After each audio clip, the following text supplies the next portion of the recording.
Yeah. It was popping. You like that, man? Were you feeling it? I was, man. I was so I didn't expect that. Wow. Yeah, it's got that groove and the head, and the head banging at the same time. I was like, that's how we gotta bring Reggie in. You know what I'm saying? Can't just do no cheap StreamYard 30-second bootleg countdown. No, we gonna do we gonna do it right. What's going on? What's going on, brother? How you doing, man? I'm doing good, man. Just chilling, cleaning up a little bit. I was gonna watch a little bit of American Horror Story. I was trying to get caught up on that, but I stopped. I was a fan of the show, and then I stopped around. I think it was the Witches was the last one, but I stopped not because I didn't like the show anymore. I just kind of get distracted, and I needed to catch up. But where are you right now? I'm on the last episode, not the latest episode, but I've caught up on the series pretty much up until the last episode. Okay. The last time you saw it, which was Asylum, that's considered the best season of the series. Asylum was good. So I ended it on a good note. If you ended it, you ended it on a good note, definitely. So none of them after that were any good at all? No, they're good after that. It's just that Asylum was so strong with the characters. I mean, you really care about those characters in that one. Okay. For me, not so much. The Carnival one, not really. And it just really depends. I mean, I just felt like the first two seasons were the characters I liked a lot. So right. Keep on with the characters. That's it. It don't matter what come out after that. So that's true. Because I was curious about the hotel one. They said that was okay. The hotel one. That was cool. Hotel was good. Mm-hmm. Okay. And then the 80s slasher one. That's right up my alley, man. So I was curious about that one. Was that worth checking out? That one's worth checking out. It's just the only thing about that one is shorter than the other seasons for some reason. But it was really good. I like it. It was actually pretty good. Oh, all right. If you recommend it, I'm gonna have to make it happen. We got here Movie Dojo Army. We got Chang O TV saying, Reggie, that's my dude. That's right. People showing up. What's up? Happy Friday, everybody. Louis R. Marco G. Oh yeah. Well, this is cool, man. This is a delight to have the awesome Radical Reggie in the house. That's right, in the Movie Dojo, son, on the Verbal Nectar podcast, hanging out. We're going to talk video games and things. We're going to start out with video games first, and then later we're going to get to the things. But I was just like, I gotta reach out. And shout out to, our brother from another mother, Joel Valley from Media Glitch. Shout out to that dude, that badass. I got to give him a shout out, man. He's out there making movies and shit, man. I told him, hey, put Samurai Guy in there, man. I want to get killed. I want a good death scene. Come on, put me in there. I always make him laugh though. But yeah, shout out to him. And I was like, I gotta reach out to Reg, the big Reg in the house, right? So we can have the two titans combine, not collide. Combine, right?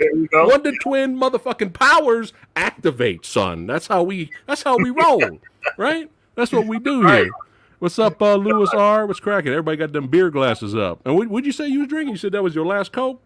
Yeah, I'm drinking that Sam's Cola, man. It's pretty good, but this is my last soda for a while. Yeah, nice. I'm trying to balance. I'm trying to have the yin and the yang. So I had that Del Taco, right? But I got some sugar-free flavored water. There you go, man. You know what I was looking into? I was at the grocery store about a couple of weeks ago, and I had no idea they made one of my favorite candies is gummy bears. They have sugar-free gummy bears. I had no idea that existed. That was a thing. Yeah, I was like, that's amazing. Now, is it sugar-free or is it gluten-free? It said sugar-free on it. Okay, good. You got a shot then, because anything that's gluten-free, I don't know what the fuck gluten is, but then you put that shit back in there. You know what I'm saying? Because I tried. I was just like, they got some hard cider, right?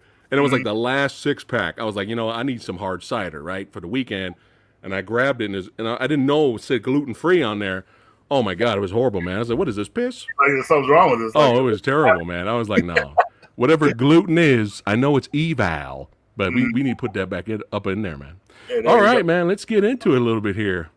All right. Got Big Reg in the house. We're going to go down memory lane, talk about some old school up to new school video game classics and consoles, and then we'll get into some things a little bit later. So like, what was like the first console you played that you had in your house? I'm from what I remember, it was Nintendo. My mom got me the Nintendo Christmas of 1987 randomly. Did not ask for it for Christmas, just randomly got it for me, and I was blown away. Best mom ever. I know, right? And I asked her years later why she bought that for me, and she said, "Oh, I don't know. I saw other kids had it, and I thought you might like it, so she randomly bought it for me.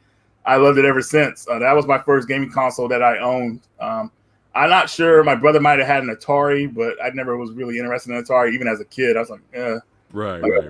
Yeah, I was good. I was desperate, so I was rocking that wood grain. You know what I'm saying? That Atari 2600. We're gonna get into that a little bit, but what was it? You got the call. You were like, you know what? Video games is my thing.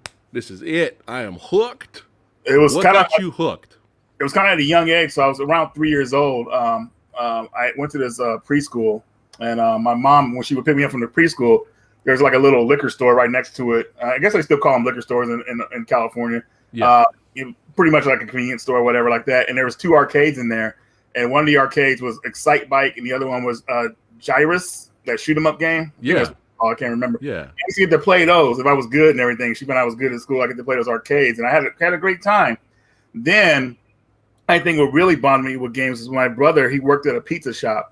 And I was there with him because he was kind of like babysitting me. He was hanging out with his friends. He had to babysit me back then.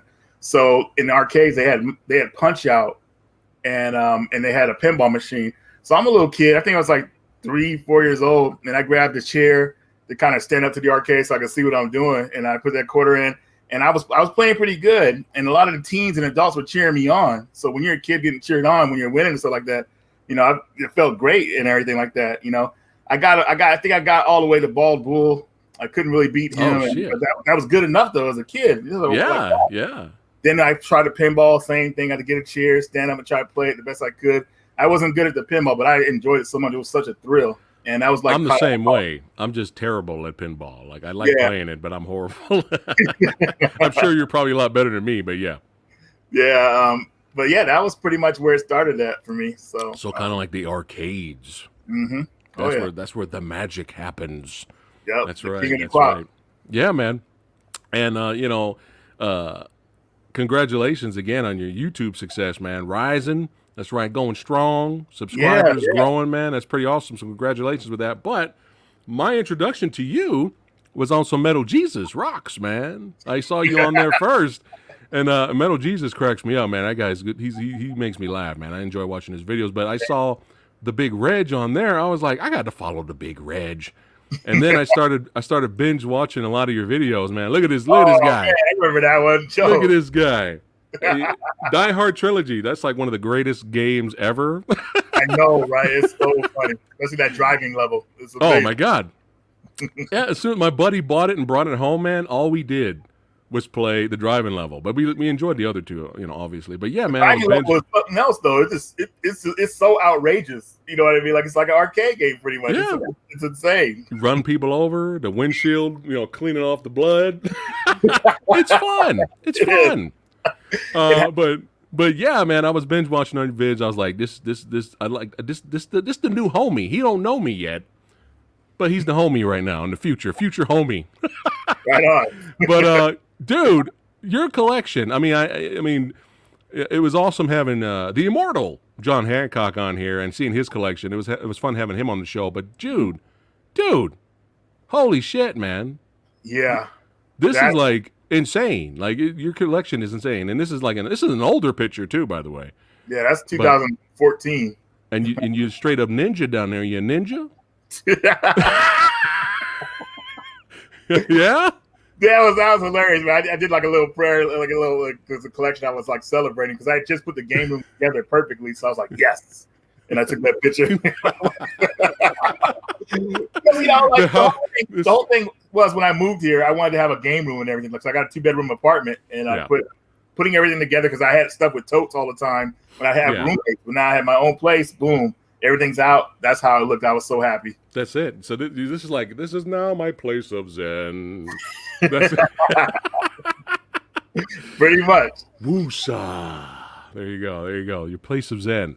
But yeah, man, and your collection is like really nuts. I mean, but do you run into the problem that I do, obviously, of when you collect so much, you start running out of room? Like, how do you maneuver? Are you constantly maneuvering your collection to make room, or what's going on with that? Constantly maneuvering, I would say, depending on what I get. I'm also like taking stuff out of it as well. Like something that I had it for years and I haven't tried it yet. Okay, it's time to move this on or whatever like that. But I usually trade it for something else. I currently want. So pretty much everything still stays in the game room except my PS4 games, which are out here because that's the current system I play. Right. I just do a lot of maneuvering, not much. If I had shelves in there, like on the wall, I would have a lot more room. But just kind of like moving stuff in, moving stuff out, stays legit. Yeah, you got to try to make that room. But do you still collect? Like, it depends on the game, obviously, right? If you're looking forward to playing it, but big, huge like statues that come with the big collector sets. Like, do you have room for those, or you're kind of picky? I do have a couple of them. They're in the box still because I don't have anywhere to take them out, put them outside the box, like display them, I would say. So until I leave here and everything like that, and I get a bigger place, then I'll have somewhere to kind of display, a bigger room to display them. I want to, but if I took them out now, I might mess them up, or they get damaged if I run into them. So keep them in the box, nice and neat. There you go. Until I get out and everything like that. So yeah, I have a couple. Nice. I think the only thing I have is, in terms of video game statues, I bought that Tekken 7 collector's one. I wanted that one. Oh, you don't have that? No, that's the one with Kazuya and Hahachi like coming at each other. The jump kick, man. Mm-hmm. Yeah, it's in the garage somewhere. I had to put it somewhere. One day I will have room. I'm gonna have to do some of that Reggie maneuver in there. But you got Michael Hawkins here saying Washington represent. That's right. Good to see Reggie here. That's right. All right. And Marco said he also discovered you through Metal Jesus, but Reggie has his own style. You likes your style, my friend. I do. AJ says, nice collection. Whoa. I've always kind of brought my own flavor to the Metal Jesus channel with the stuff I like collecting and everything like that, because I'm kind of particular about what I pick up. I won't just pick up like anything, it has to be something I'm really interested in at the time or whatnot. So people like that style, and when Jason came up with that idea of doing pickups videos together, that kind of blew up for us because everybody loves seeing those hour pickup videos, because we just go through this chill video, just going through what we got recently. Yeah, it's fun, man. It's fun, and Vincent's hilarious too. But man, let's go back a little bit here, dude. What in the world is going on? You got your own video game. What is happening? Reggie's Radical Adventures. Wow, man. So the whole thing behind that was hilarious. My friend Eric hit me up and said, "Hey, Reggie, do you want to be in your own game?" And I was like, "Hey, what are you talking about, man?" And he sent me the sketch of me like as a character. If I think that's how it happened. I can't remember, but he sent me like a little pixel art of me as a character. And I was like, wow, it looks cool. Yeah. So he said, the only thing is, man, you got to find a game that you want yourself to be in or whatnot. So I thought about games like Mario Brothers. I was like, no, I don't want my hack to be in that or whatever like that. So I looked for a unique game that probably nobody played. And the game was called Ninja Jumaro. It came out in Japan on Famicom. It was going to come out to America, but it got canceled for some reason. I said, all right, put me in that game because it's very similar to Super Mario Brothers in a way. Yeah. And what they did was they put my sprite in there. They added my little story into it, into the levels. It was awesome. This is before anybody else started doing like hacks like that. I was like the first one. That's pretty good. It's awesome, man. Reggie's Radical Adventures was born. Available NES cartridge, Game Boy Advance, and possibly. Oh wait! We can buy this? Yeah. Oh shit! I didn't know anybody could buy it. I thought it was just made exclusively for you. It was at first, but then we said, hey, if people really wanted it, and we started selling them. So the first one was the Nintendo version. Then there was the Game Boy Advance version, which is easier to get. That's cheaper to get. And then the Dreamcast one, my buddy Jared did a 20 print run of them, sold out fast, but he don't know if he's gonna do any more. So I don't know about the Dreamcast version, but still, Oh well, how fun, man! Everybody else can have their adventures with Reggie. That's fun. Yeah. And speaking of pixel art, I saw some of Joel's collections, and then I saw your recent video. Mm-hmm. I gotta buy me some of these, man.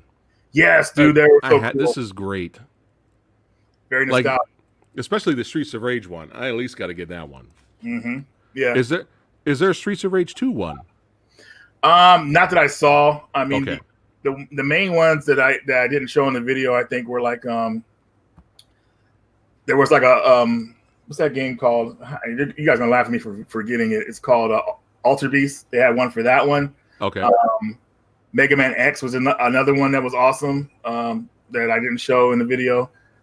Just there's a bunch of them, but I don't know if there's one for that one yet. Okay, I'll keep an eye out. Still, Streets of Rage 1 is good enough, and that Golden Axe is dope too, man. That Castlevania Symphony of the Night was really good too. I know, right? That's like, dude, it catches that moment you remember when you first played those games. I mean, that's something else. Seriously. Yeah, and just to kind of go off track a little bit, that's still video game, worthy of discussion topic here.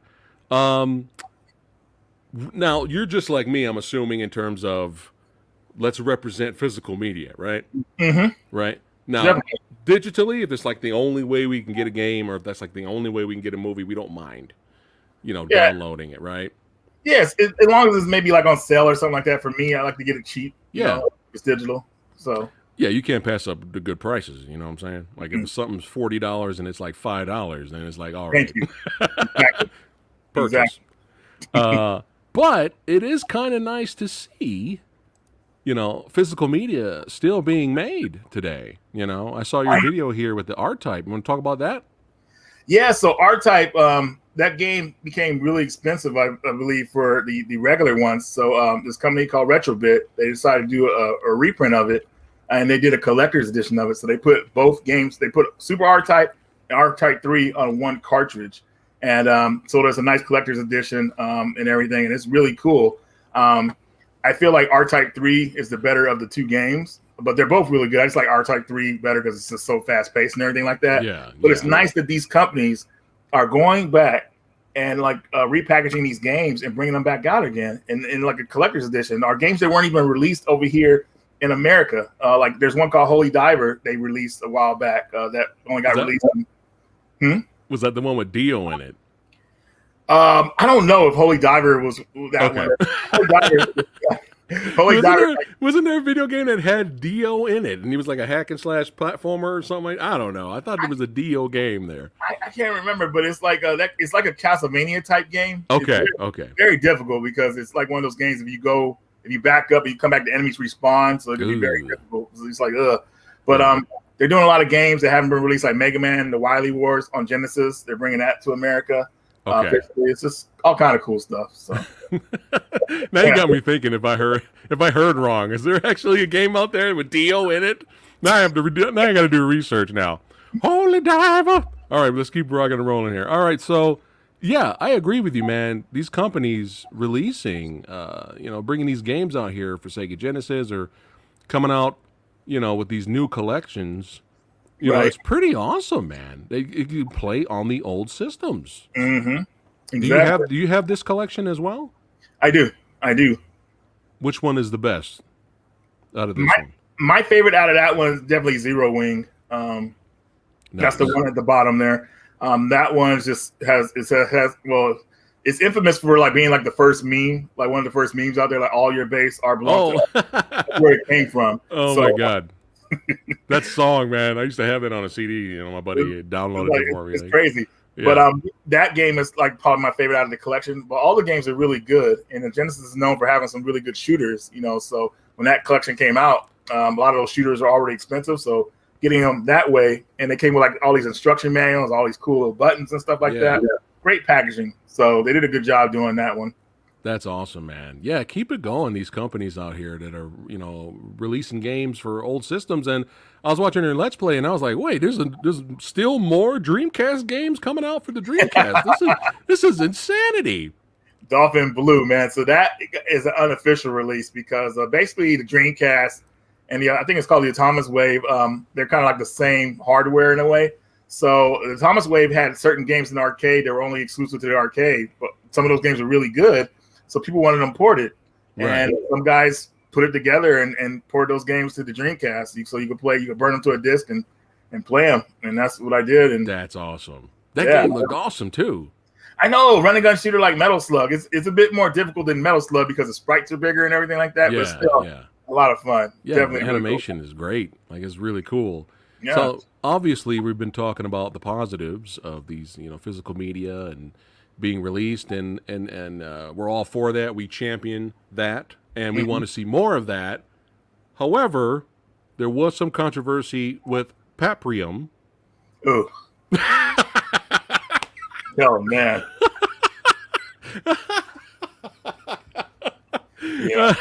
Enough said. We can move on there to Reggie's. Ugh. But I remember the graphics look good. So okay. So was it still worth buying? Because the graphics look good. I haven't played it. I mean, if you had pre-ordered it, sure, it was worth buying. I mean, it's just like to be honest with you though, it's just when I got see the game, everybody was excited for the game when it was supposed to be released originally. Like, they were working on the game, it was supposed to come out. But 4 or 5 years later, and people almost forgot about it. And I think the story behind it, but I'll just kind of like go over a little bit. Yeah. So Paprium, they took pre-orders for Paprium, cool beat 'em up coming out, game looks great and everything like that. Then they started having delays and everything like that. And then it got so bad that people started getting their money back. Then they stopped people from getting their money back. Then people started leaving the company, and then there's these documentaries coming out about it. And the guy Fonzie wasn't giving anybody any information about when, like the game coming out. He'd be very like just didn't really say anything really much. And then people started saying, "Forget it, this game's not coming out." So people forgot about it. Then all of a sudden, I was on the computer doing something, and I got an email saying your Paprium is shipped. I was like, "What?"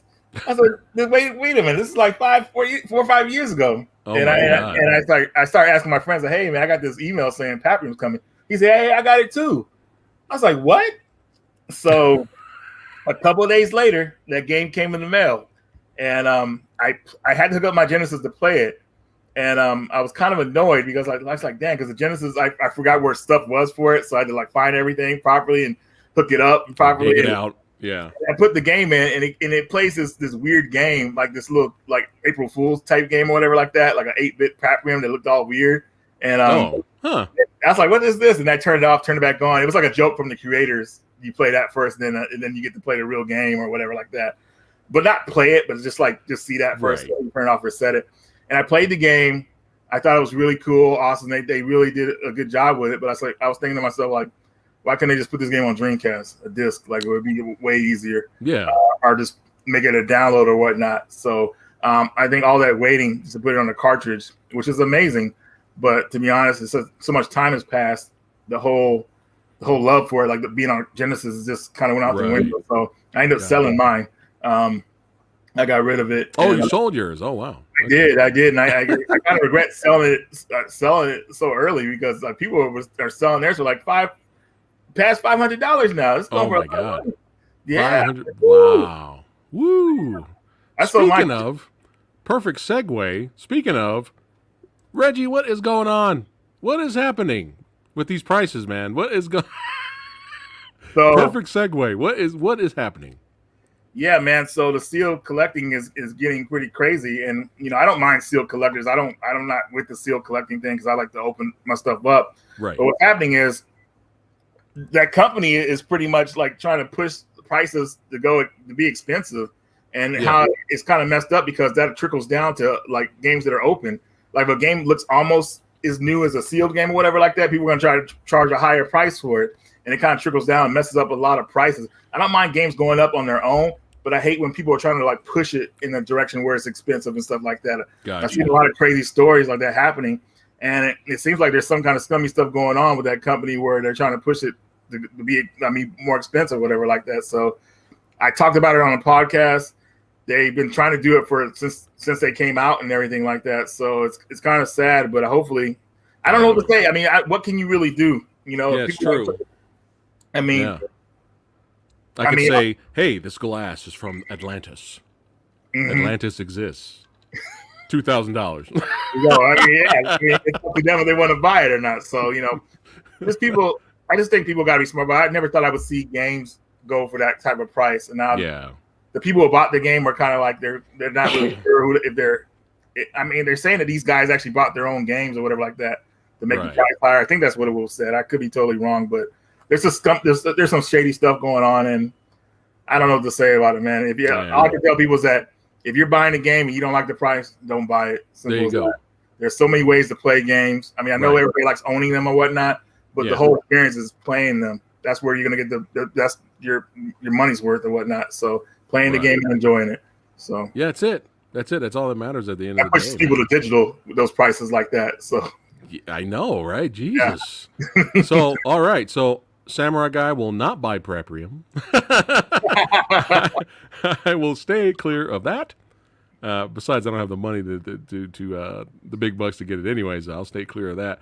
But yeah, I just wanted to hear your side of it and like your thoughts. That just it's more of like just be careful, right? Yeah. Just be careful because some collectors that's all they live for. But just be careful, right? You don't want to get scammed, right? Yeah, definitely not. I mean, nobody. Yeah, I still can't take it all in, like how somebody would actually pay that much money for that game. It's insane, and it just millions.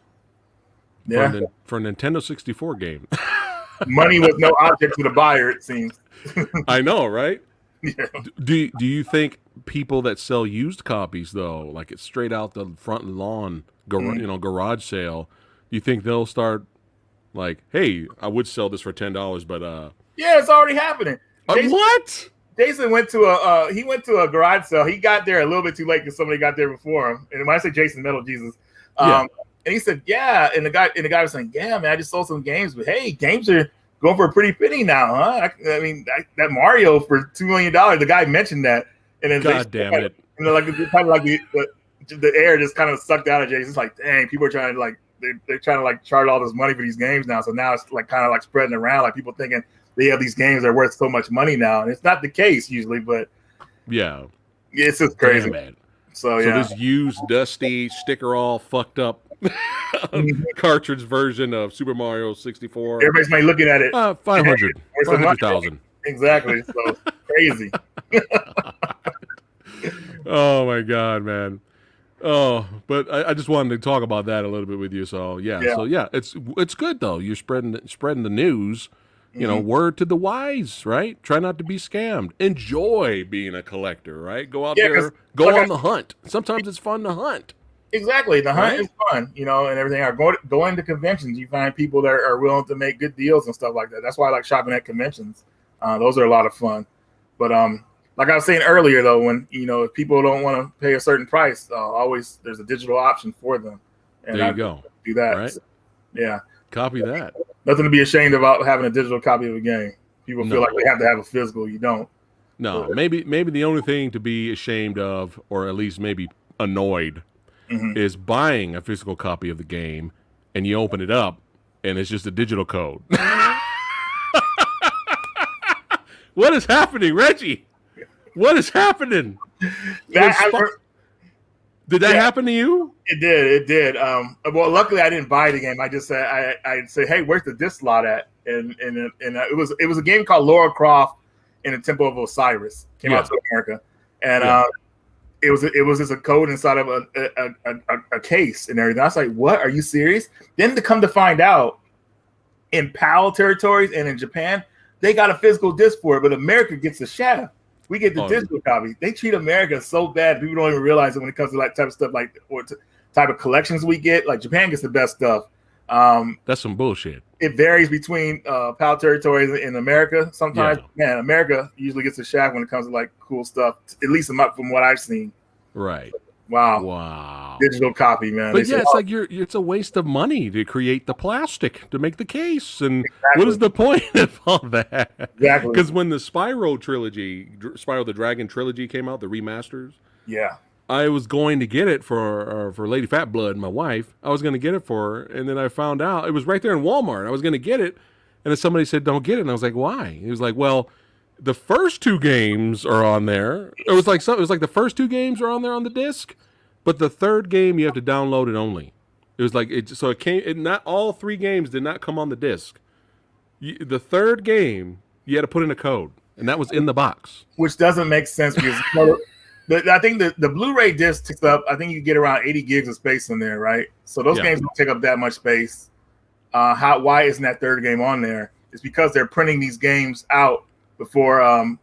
They're just printing them out before they're ready to go or whatnot. It seems because there's no reason that shouldn't have been on the disc. Another example, kind of too, is that you ever heard of a series called Life is Strange? It's like a point and not a point and click, but it's like an adventure game, I guess. Yeah. They released they released the game as episodes first. The second game had 5 episodes, right? Right. And I said, I'm not buying that, man. I'll wait till they put it all on the disc and I'll be good to go. I go to the store to buy it. I said, yes, now I get to play the complete game, ready to go. And after I bought that sucker, I was so excited. I should have looked at the case, and it said the 5th episode is downloadable. I was like, downloadable? That means if I sold this game, if I use that code, I sold this. People only get 3-4 episodes, and they had to download the 5th. That's not a complete game. Why would you put it on a disc if it's not ready to go? Wow. They're doing this stuff, and it drives me crazy. I ended up taking the game back eventually. I was like, dude, like, can't do this practice anymore, man. You got to give me the complete package when I buy the physical copy, And when it comes to fighting games, they add so much DLC and stuff like that and add-ons and stuff like that. I usually I don't play certain fighting games until like maybe a year or two after they come out, because then they come out with that complete version. But I just got Mortal Kombat 11 Ultimate now. That's nice. Yeah, that's about as complete as that game you could get, pretty much. So got Rambo ready to go on it. Rambo's tight. Rambo, I have to get Rambo.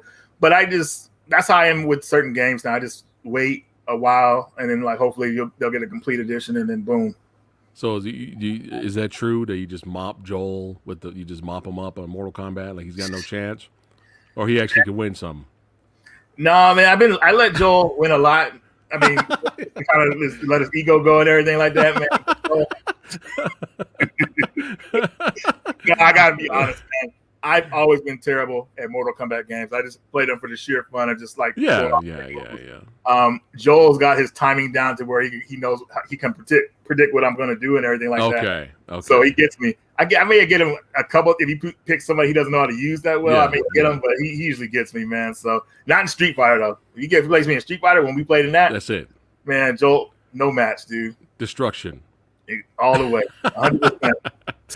I'm sure both of you could kick my ass in both games. I just do Hadouken, man, over it. I just stand all the way to the left. Hadouken. I was the Cyclops. I was the Cyclops player in Marvel vs. Capcom 2. I just stand all the way to the left. Shoot high, shoot low. Shoot high, shoot low. And everybody watching would boo me. I used to get booed when we would have like these Soul Calibur Dreamcast tournaments. And I would get booed because I knew what to do. I knew how to ring out people. And I would set it up. I'd do a combo or it's a straight kick, and they would just boop, they just fly out of the ring, and everyone behind me, boo. I just laugh. That is funny, man. You can pull that out because that's one of the only games you could like do the like instant like wins, like win around, like, get that ring out and everything like that. Well, there's more than that, but yeah, Soul Calibur is a really good one. It's funny. As much as I love video games, I always peak at some point, and then I never get any better.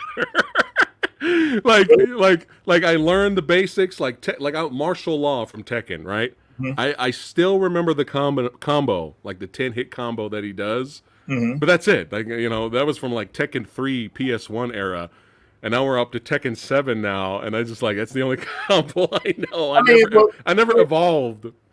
Well, sometimes it's like we're like we play games casually, as we get older. Maybe we're not trying to learn every move. We're just trying to pull off some familiar stuff, have some fun or whatever like that. Because most of the time we're not going to get to play as long as we used to when we were younger. We got something going on, so you can't really focus on a fighting game like you exactly. Yeah. So I consider myself more of a casual gamer nowadays, which is totally fine.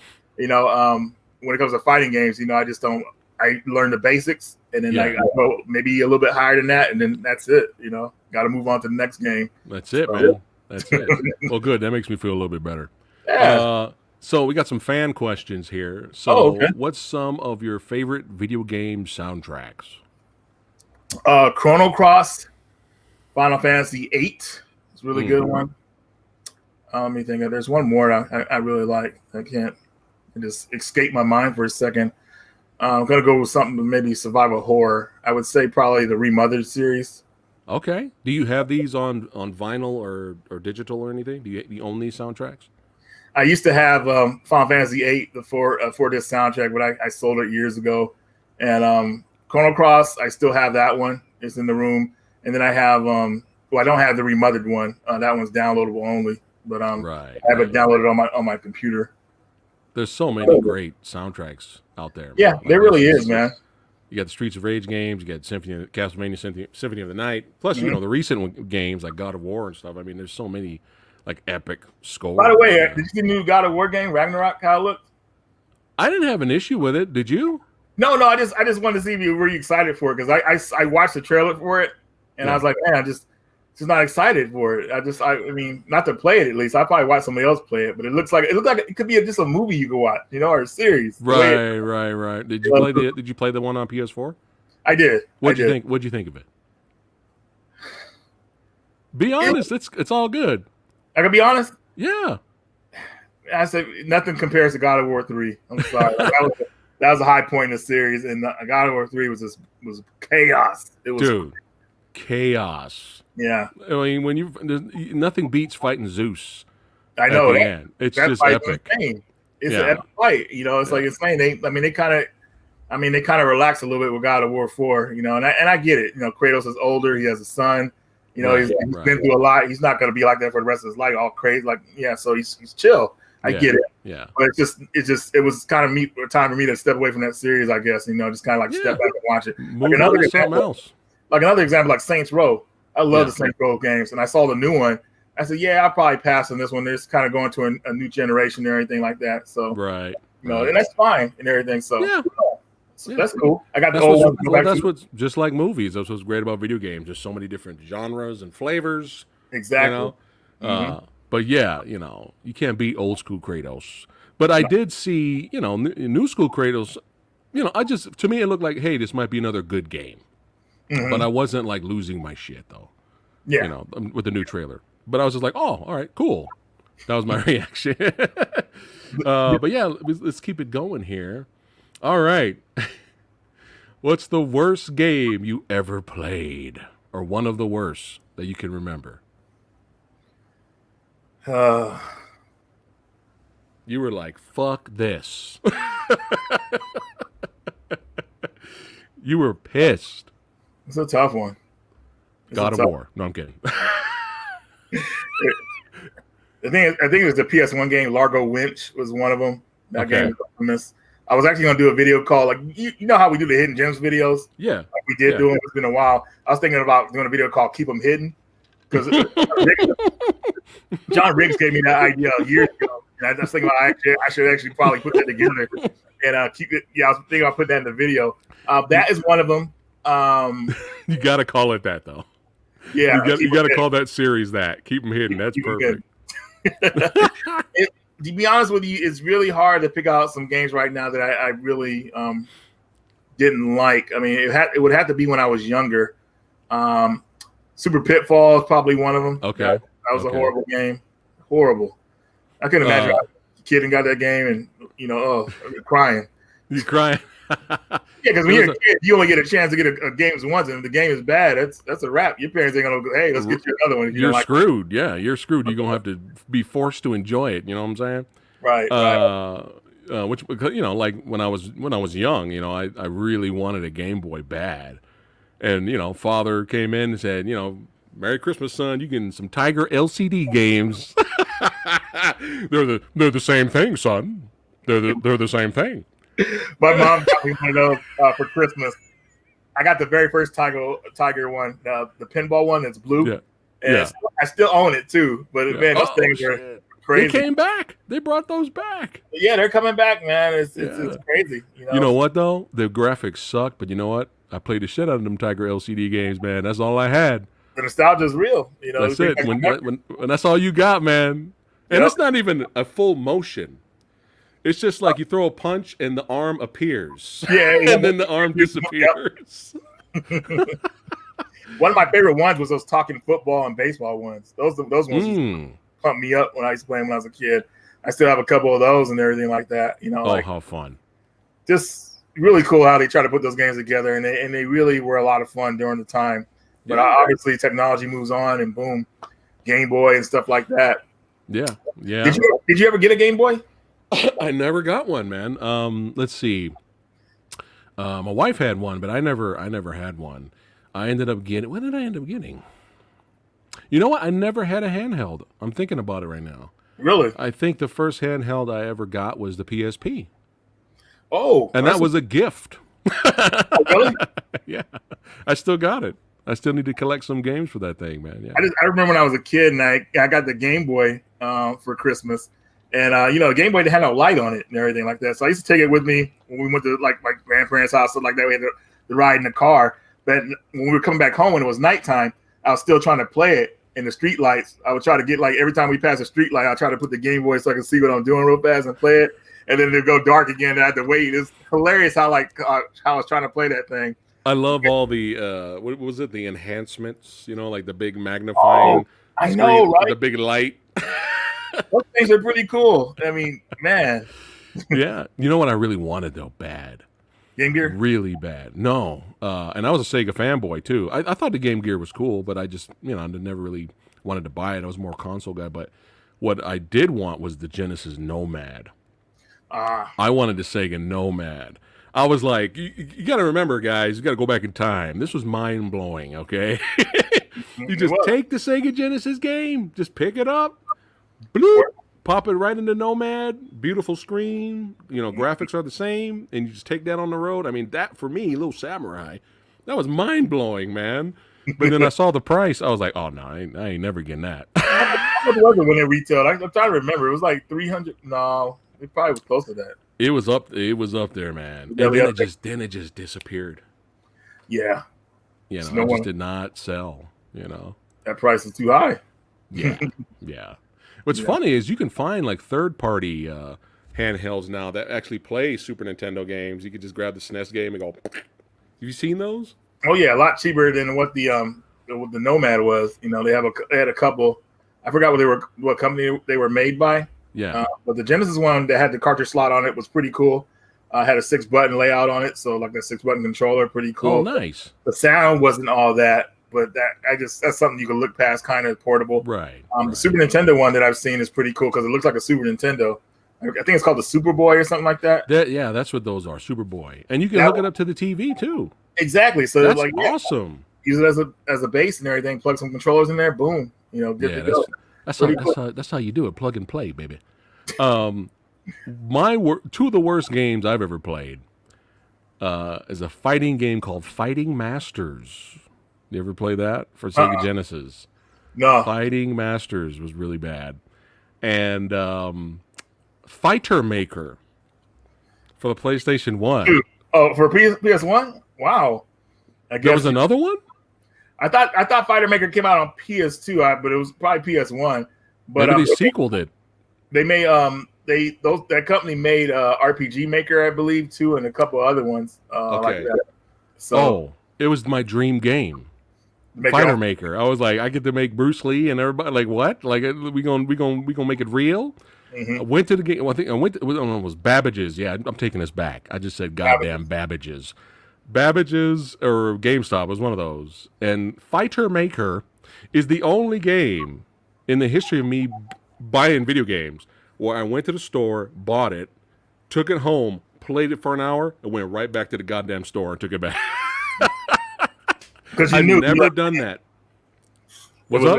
Because you knew it was bad. Because you like, dude, I put my money on this game, and it's like this, like And you know what? It was GameStop. You know why? They didn't accept it back. They wanted to buy it back from me. For like even though I just bought it, I was like, I was just here an hour ago. I just bought this brand new game. They were like, yeah, but we're gonna have to sell it back to us. They wanted to buy it for like 30% or 40% what they paid for it. Horrible, right? Yeah, and I was desperate too. I gave them. I was like, you know what I should have did? Well, Samurai Guy's not an asshole, but I should have gave it to a buddy of mine. Like, no, this is the shit, man. Come on, $40. I'm not a dick though, so I couldn't do it. But oh man, but yeah, Fighter Maker was terrible. How about here's another question: a game you were really excited for, and it was really disappointing. You couldn't wait to play it, and then when you finally got it, and it was terrible, and you reacted like this.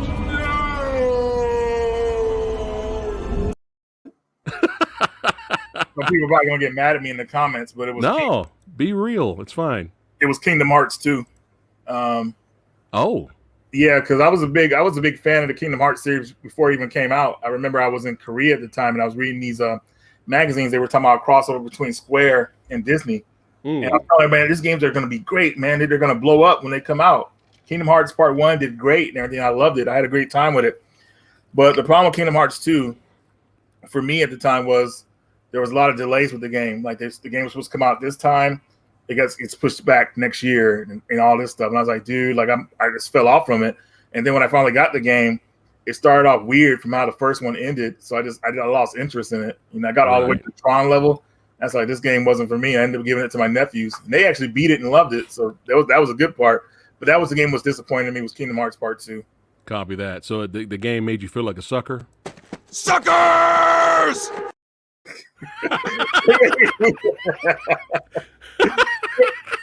I got him. He did. It made me lose interest in the series pretty much because the story was getting all weird and all that. And I was like, I don't have time for this. I'd rather play something I can keep up with. Because storytelling in Kingdom Hearts games are like, it's all over the place. That's what I heard. I've never played one. I've never played a Kingdom Hearts game. Keep it that way. Keep it away. All right, copy that. All right. How about a guilty pleasure game? It's bad. It's bad, but you enjoy it. Man, it always changes. But right now it's Dead by Daylight. You mean the game Joel has constantly been wanting me to play with you guys? Yeah. I've been trying to quit that game for a long time, and I bought my buddy's copy like 3 years ago. I still have it, and then I bought my own copy of the game, and I was like, cool, so I could give this copy to him back. But then after a while, I said, man, I don't want to ever play this game again. So I ended up selling my copy, and I haven't seen my buddy yet, but I'm gonna give his copy back finally. But he's not worried about it. He's not playing it, but the game does some weird. It's fun when you can get a match, but it looks like when I watch you guys play, it looks like you guys are having a good time. It's a great time when you're playing with friends, but I don't know, man. I just feel like there's no when they're having like a rewards week or something like that during our anniversaries, they give a lot of points and it's fun. You can buy some new abilities and all that good stuff. But the game is so random that I'm getting kind of tired of it. And we never know what level we're going to. They don't give enough perks where you could go to certain levels because basically you have to buy you get a web and you buy items on that web until you clear it out, then a new web comes out. So you buy what level to go to, like Raccoon City Police Station level. I'd love to go there, but it hasn't come up on my web yet, so I barely go to that level. So it sucks. You can't pick what level you want to go to when you're playing regular matches. I don't know. I could go into a lot of stuff about it, but it's a fun game. But it's fun with friends. Yeah, it's fun with friends. I'm trying to get Joel off of the game. I want him to play this World War Z with me. So hopefully we're getting him to play that later on. But I might be down to play that. That kind of maybe more my that's area. Fun. And it's crossplay too, right? Or you guys all have PS4s anyway. Yeah, it's crossplay. So both games are. But all right. Yeah. I'll give you my video game name when we're off the air. Yeah, man, I'm having a blast talking gaming memories, man. But we're gonna go down memory lane a little bit more here. But before we do that, other hobbies that the Big Reg is into besides gaming. When you're not gaming, what else is Big Reg up to? Usually like listening to music, R&B. I did like collecting Laserdiscs for a while. That was fun, but I kind of stopped that. Actually, got rid of my Laserdisc. But it was a cheap hobby because Laserdiscs back in the day were that was the shit. Like, oh my god, Laserdisc is expensive. Yeah. So then I started seeing them in like half price books, like for like 50 cents. Like, man, Laserdisc, let me get one of these. Collecting them and everything like that. But man, when I think I had them over here, so I had them over here, and I was like, man, I'm just not messing with that stuff anymore. So I ended up getting rid of them. But that was a fun hobby for a little while, and pretty much just that's about it. Yeah. I used to read a lot, but not really anymore. I guess one of my hobbies is looking at documentaries. Pretty much, nice. I like doing that stuff. Like I watch a lot of Okay, here's two things, and this is probably weird to some people. But I like listening to horror stories before I go to bed. Oh wow! All right, like creepypasta type of stuff, or even true stories like that. I just don't know why. I just started like liking that stuff. Yeah. And then of course like documentaries about like what's going on in the world, like certain people that what they've done or something like that. Just information. Yeah. Stuff like that. That's a hobby for me. So nice. Yeah. Nice. I could dig it. I mean, sometimes you can get hooked on documentaries, man. Like you can really get hooked on it. Oh, I'm already in, man. It's just like it's just so much information you could take in that you didn't know about. It's amazing. I just recently watched a documentary called Heart of Darkness, and it was the documentary of the behind the scenes making of Apocalypse Now. So I just recently watched that, and I was just like, "Whoa!" I didn't know it's crazy. A lot, really? Yeah, it's crazy, man. Like for example, Martin Sheen, right? Huh? That's Martin Sheen, right? Mm-hmm. Okay. Yeah, Robert Duvall, all that.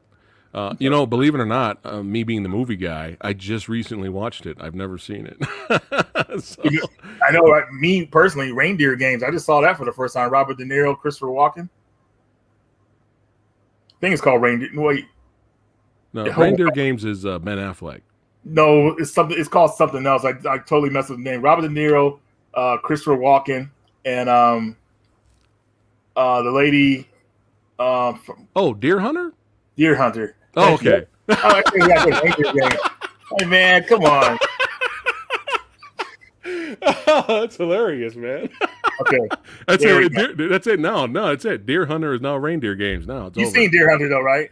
Oh yeah, I got it on Blu-ray, man. Deer Hunter kept it real, man. Like especially when they got caught and they were trying to escape. Yeah.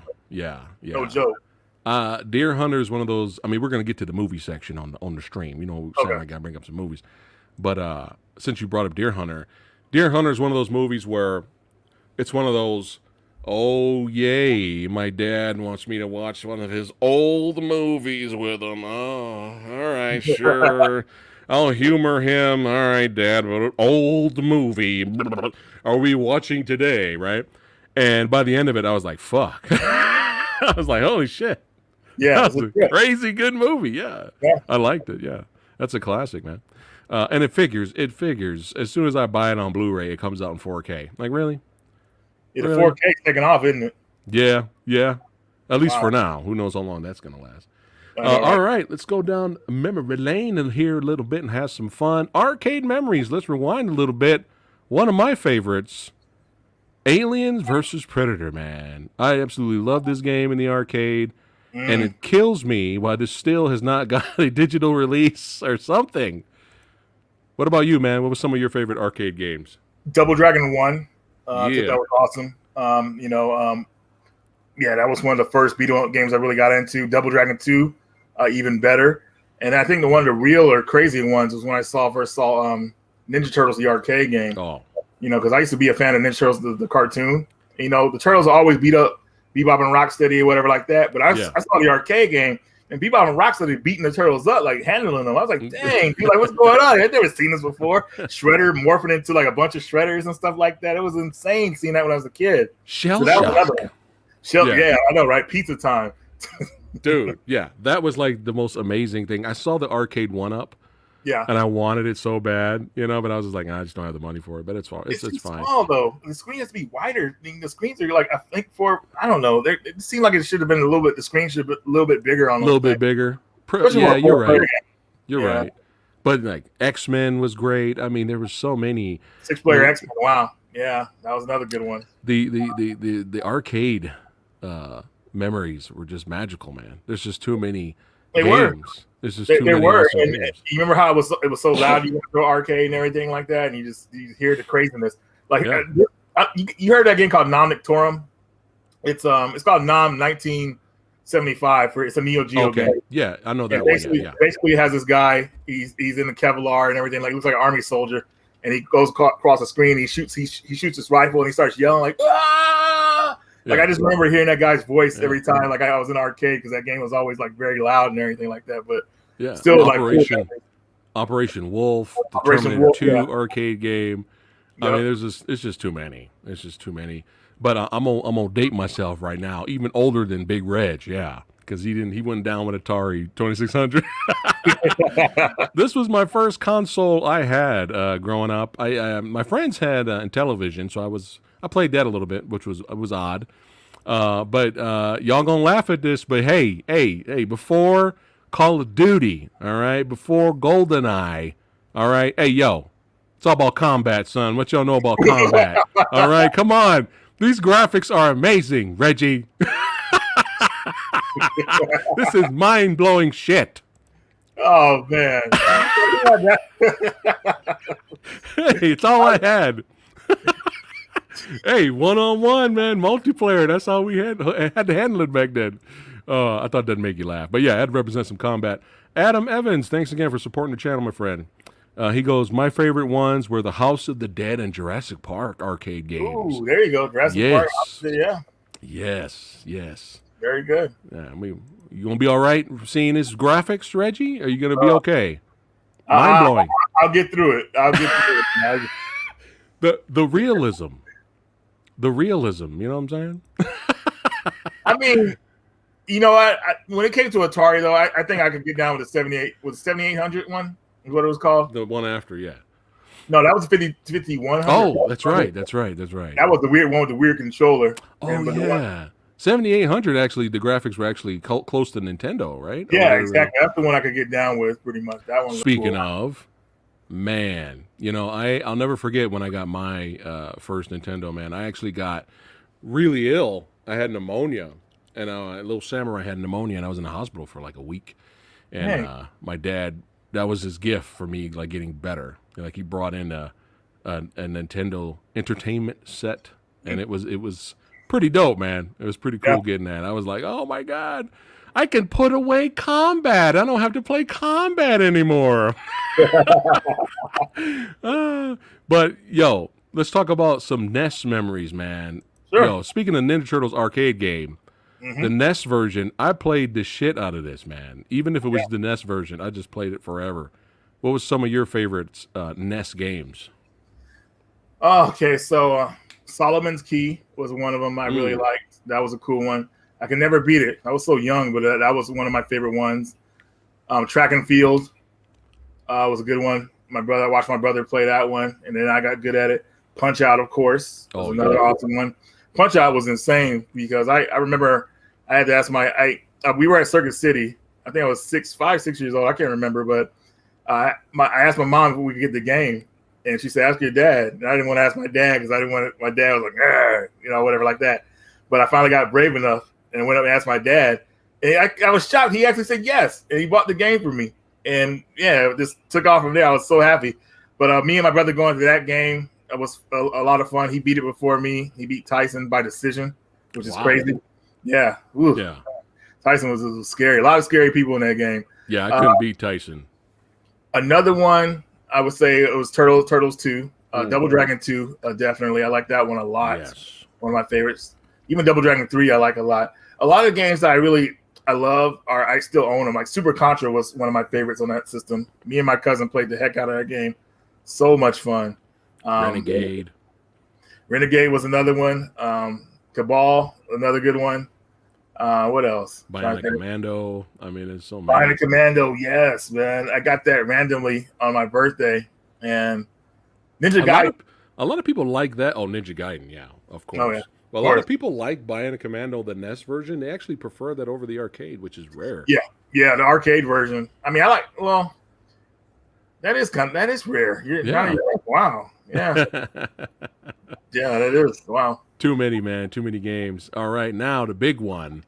What, Genesis does what Nintendo don't. That's right. I remember the commercial, son. Yeah, this is probably my second most favorite console I've ever had. I would have to say. I'll get to my number one in a little bit here, but yeah, Genesis, man. There's too many games. The Road Rash games, Streets of Rage games. Streets of Rage 2 is my favorite, and then you got these little ones like Rocket Knight Adventures, man. I was like, dude, this is like great. And there's so many shmups. You know what I'm saying? It's just Genesis was just the shit.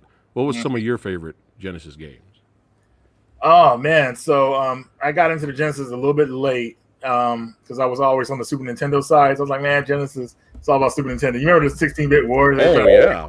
Oh, I was part of it. So was more of a Super Nintendo guy back then, but as I got older, I realized that Genesis was just more up my alley with the games they had come out for it. So my favorite games for that system would be like there's this game called High Seas Havoc. That's probably one of my top platform games on that system. Of course, the Streets of Rage series is awesome. There's another game called what is it called? It's called Battle Mania Part 2. Troubleshooter Vintage is another name for it. An amazing game. They didn't get released in America, but they did make an English repro for it.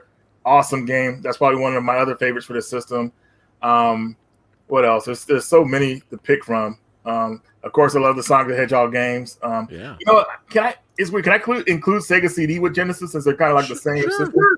Just because Sonic CD is probably my favorite Sonic game of all time. I love that game. It has a great soundtrack. Amazing. Final Fight CD. Sewer Shark. That's your favorite game, right? Sewer Shark is hilarious, man. That game was supposed to be on a system and didn't come out, and they put it on the Sega CD. It's hilarious. The Lunar games, Popful Mail. Eternal Champions was great. Eternal Champions was brutal, man. You see that? You see that level when you're in the tower and you knock them off the tower and they keep falling down, and as it gets worse as they get grunt. I was like, man, I saw that when I was a kid. I was like, dude, that tripped me out. I thought that was the worst fatality ever, like violently, like better than anything Mortal Kombat had, because it was just like just showing your body being grinded up. I was like, man, that's crazy. Intestines just dangling. Yeah, all the fun stuff. One of them, yeah, that's another good one. It's funny when you ask these questions and then you think about it, you just forget everything that you were going to talk about. Fine. You play Soul Star on Sega CD? Yes, I used to have Soul Star. That's a good game, man. It's a good game, but it's tough though, man. It's like, man, you got to know what you're doing. But yeah, here we go. I didn't say my guilty. Well, I did. Well, did I say my guilty pleasure? I don't think I did. This is the perfect time to do it. It's bad, but I couldn't help it, man. I just had a blast playing it and laughing hysterically at it. And I know what you're thinking. You're probably going to say Surgical Strike. Surgical Strike is hilarious, but Supreme Warrior. I feel like I'm the only guy on the planet that remembers Supreme Warrior, and that's a full motion video game where it's first person, and you see your hands out like this, and you can throw punches, kicks, and do superpowers, but it's a kung fu movie. It's an old school martial arts kung fu movie. For Sega CD, and yes, I think I vaguely remember that game. And then they had the 32X enhanced version, which they had more color and all that. And you was getting down with that game, huh? Dude, oh my god, dude! It's because it's all memorization. Because your opponent's in front of you, doing martial arts moves, and if you time it right and you see punch come on this side, you hit it perfectly, and it was like quick time. So you see your computer arm do that, and then it quickly transfers to the full motion video of the guy getting punched. Same thing with kicks and superpowers, and when you beat the bosses, you steal their superpower, so you can use it on future bosses. So if a guy does like a flame power on you, you beat him, you take it. You time it right, you could use that on future bosses and fly in the air and all this. It's fun, dude. Nice. It's bad, but it's cheesy fun. Well, them FMV games are kind of like that. I had one. What the heck was it called? It was like the last Sega CD game made, and I adored that game, but I just totally forgot what the title was called. Road Avenger. Road Avenger is awesome. Okay. When you get those quick time events down, it's cool. Wirehead is the one. Wirehead? So Wirehead was the last Sega CD game made, and it's pretty much a guy. He gets sent like a note of somebody got kidnapped or some kind of weapon. I forgot what it was. Yeah. And these agents come to your house and they ask you if you know who this person is, and if you lie to them or you tell them the truth, they try to kidnap you and you try to escape them. It's awesome. It's so much fun. It's hilarious too.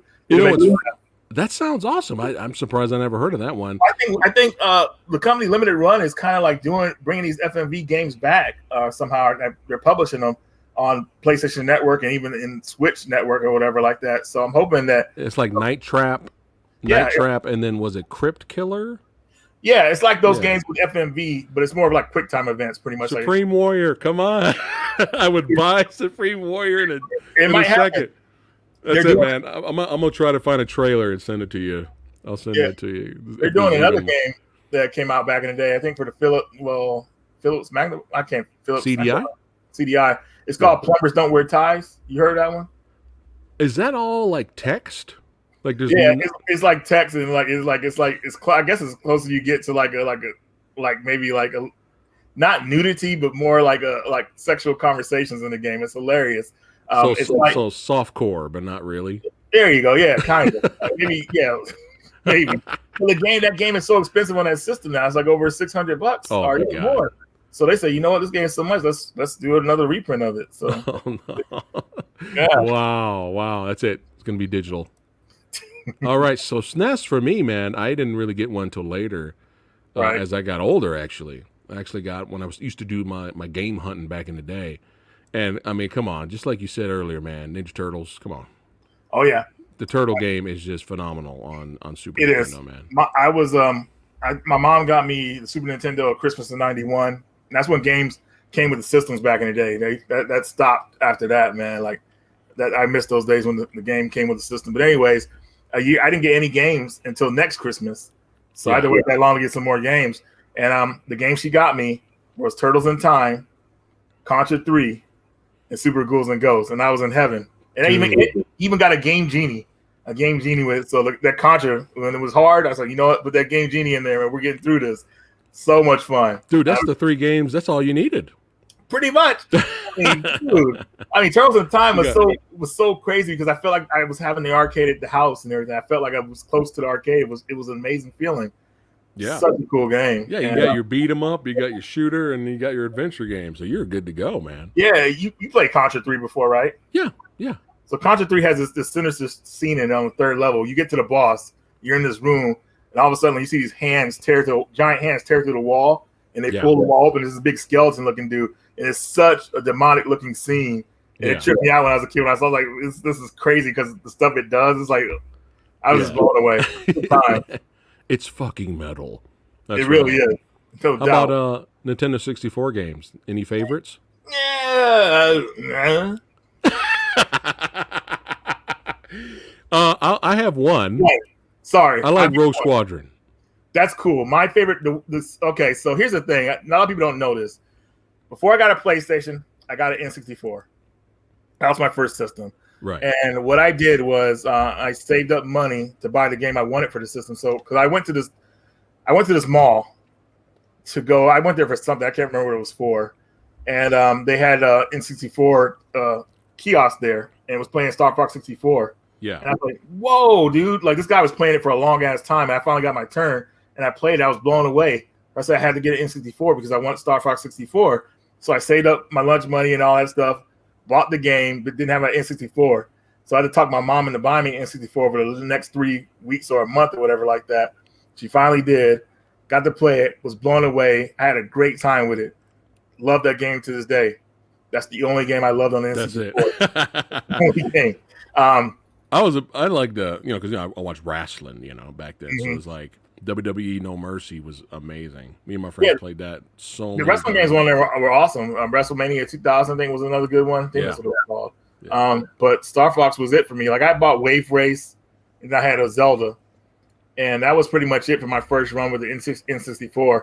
I bought them over the years and got more games, but I still that's the system I always have that I end up selling or trading for something else I want. So I kind of stopped, you're cool with it, but it's not like your top 5. No, definitely not.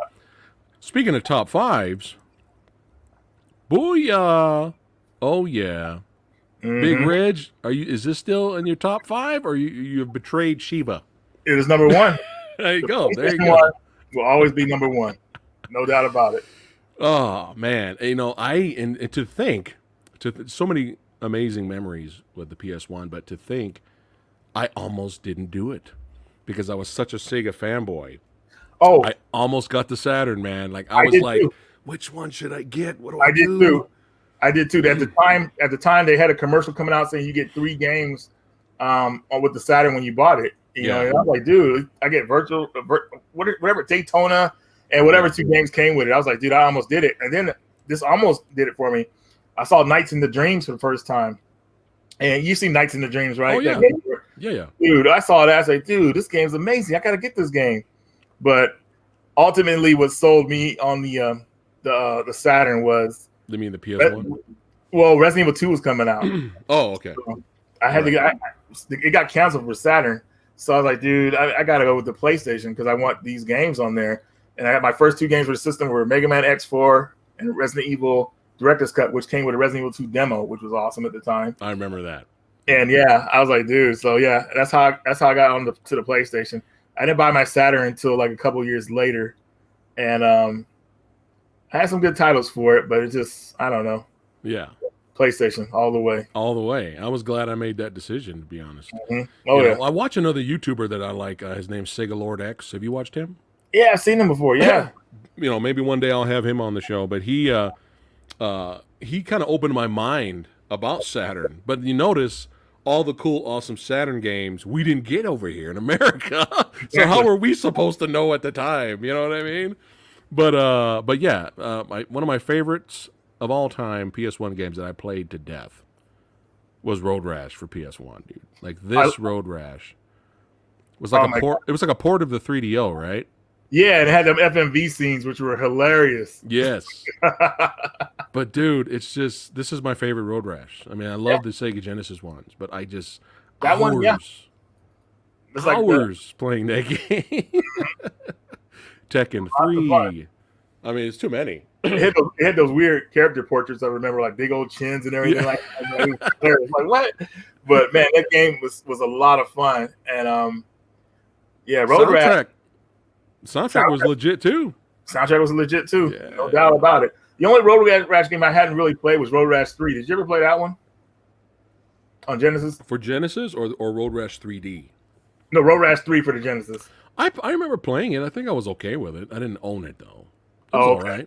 Yeah, it was more like kind of like a last hurrah for the system, I guess. But they gave it the digitized graphics look for the characters. Mm-hmm. But it wasn't. I don't remember being bad. Yeah. But the first 2 are the only ones I remember really. Yeah, and they need to bring Road Rash back. They tried to bring Road Rash back, and then they canceled the game. Well, there's one game I have. It's not Road Rage. I heard Road Rage is garbage, but there's another one. I don't know if it's Road to Redemption. I gotta check again. I bought the game, but I'll have to let you know. But I played it just for a little bit, and it's probably the closest you're gonna get to Road Rash. It's just kind of a leaning curve, though, because it's not like you could pick up and play it, but at the same time, it's like different bikers sometimes have different weapons, so you have to change what weapon you have to outdo. So it's almost like a chess match. So if they pull a bat on you or a katana sword, and you have a gun, you have to switch to the gun and boom, and shoot them. Really? Yeah, but if you have like a bat, you're not going to cause damage. So it's tricky. It's tricky. So, but yeah, I mean, it's probably the closest thing. But I'll let you know about it once more I get into it. Okay. But probably my number one system for me is the PS2. Oh, it's good choice. Yeah. A lot of people's first DVD player. Oh, yeah, mine. And, of course, Kratos' son. I mean, the God of War games on PS2. That, I know. This is PS2, man. This is insane. Yeah. Yeah. And this is a GIF. This is not even like how you're really supposed to experience the game, but it's just a blurry GIF, and it looks this good. Do you remember a game called Freedom Fighters? Yes. It had weird controls, but once you got used to them, it was a good. That was a fun game. That was so much fun. Yeah, it was. How about you? What's some of your favorite PS2 ones? Whew, man. So many of them. My top PS2 game probably be Steambot Chronicles. I love that game a lot. There's the Disaster Report series, Raw Danger. I love those games a lot on the system.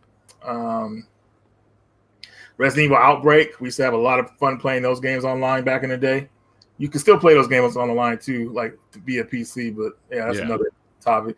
But those games were ahead of its time. When I played my first PS2 game online, it was like I was just like in a new world, kind of like I'm actually with these other people. It was great. So you played SOCOM and all that? I played SOCOM briefly online with friends, but I wasn't really a SOCOM guy. Like I like games where you could do co-op together, like you're a team. So Resident Evil Outbreak was that game for me. Like we're trying to survive together. There's monsters after us, trying to get out of the city. It was excitement, all that good stuff. SOCOM is just like back and forth deathmatch, and to me, I was like, yeah, I'm good. Right. Copy that. You got Artisan74 here saying, "What's up, Samurai?" And Mr. Williams and chat. I'm here for the gaming ruckus. That's how we do it, man. Right how on. you doing? How are you doing? You look a little sleepy. Me? You okay? Oh no. I should probably turn on the light here because it's turn it on. Turn the light on. All right, let me get up here. Yeah, go ahead. I'm like, man, I'm boring Reggie. No, good.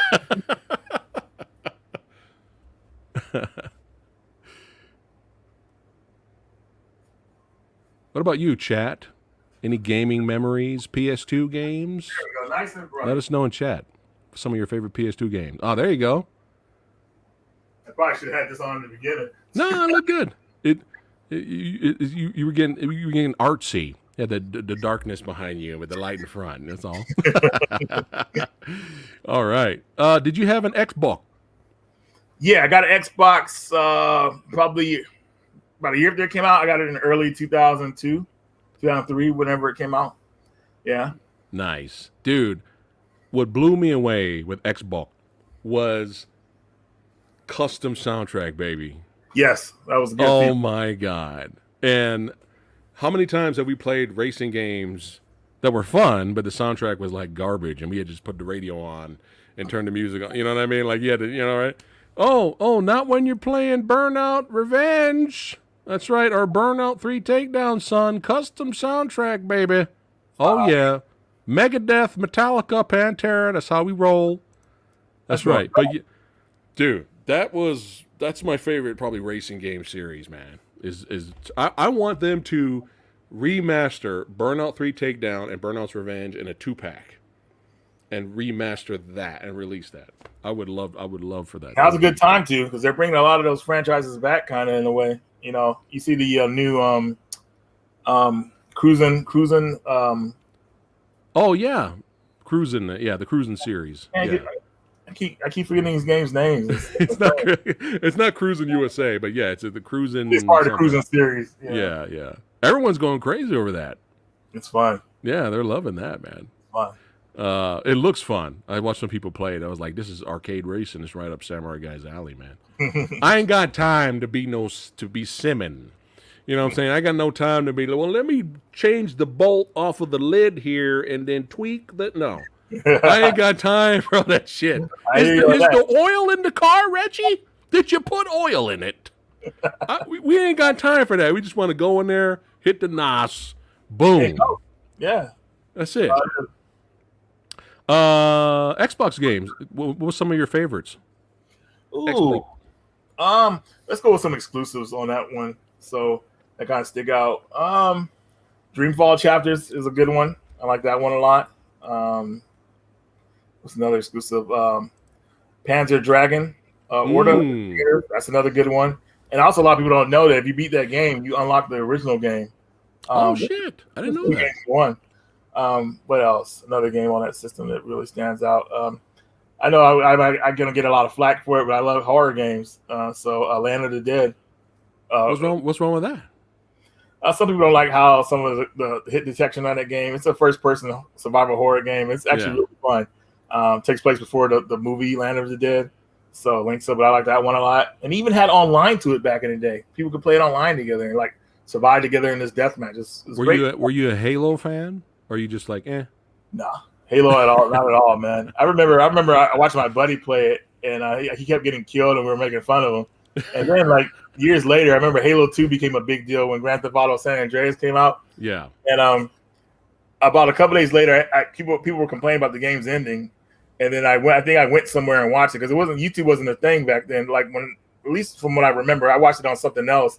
Somebody showed the ending, and I started laughing because the ending is. Have you seen the ending of Halo 2? I don't remember it. It looks like you're going to fight, like play another level or something like that. Like you're getting ready for the final level, and the game just ends. It's so hilarious. So I was like, man, people about that game are hella mad.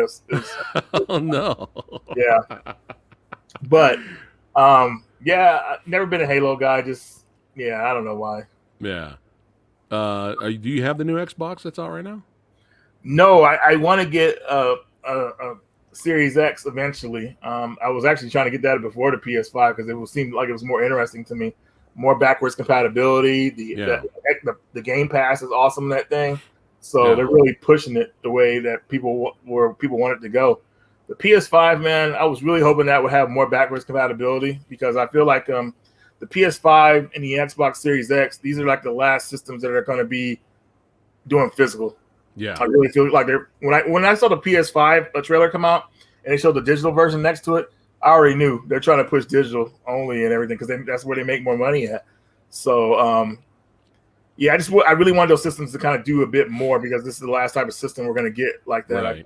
So backwards compatibility, I feel like Xbox is really pushing it. So PS5 it just plays PS4 games. That's it. That's it. Wow, man. I understand they wouldn't add PS3 in there because the emulation for that is so hard and it's expensive.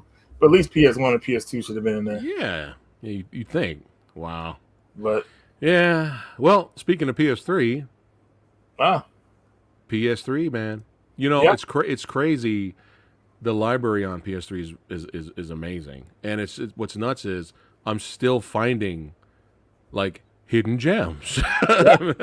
PS3 games, man. Like, dude, where the fuck was I when Vanquish came out, man? I was like, what? You didn't play Vanquish? Oh my god!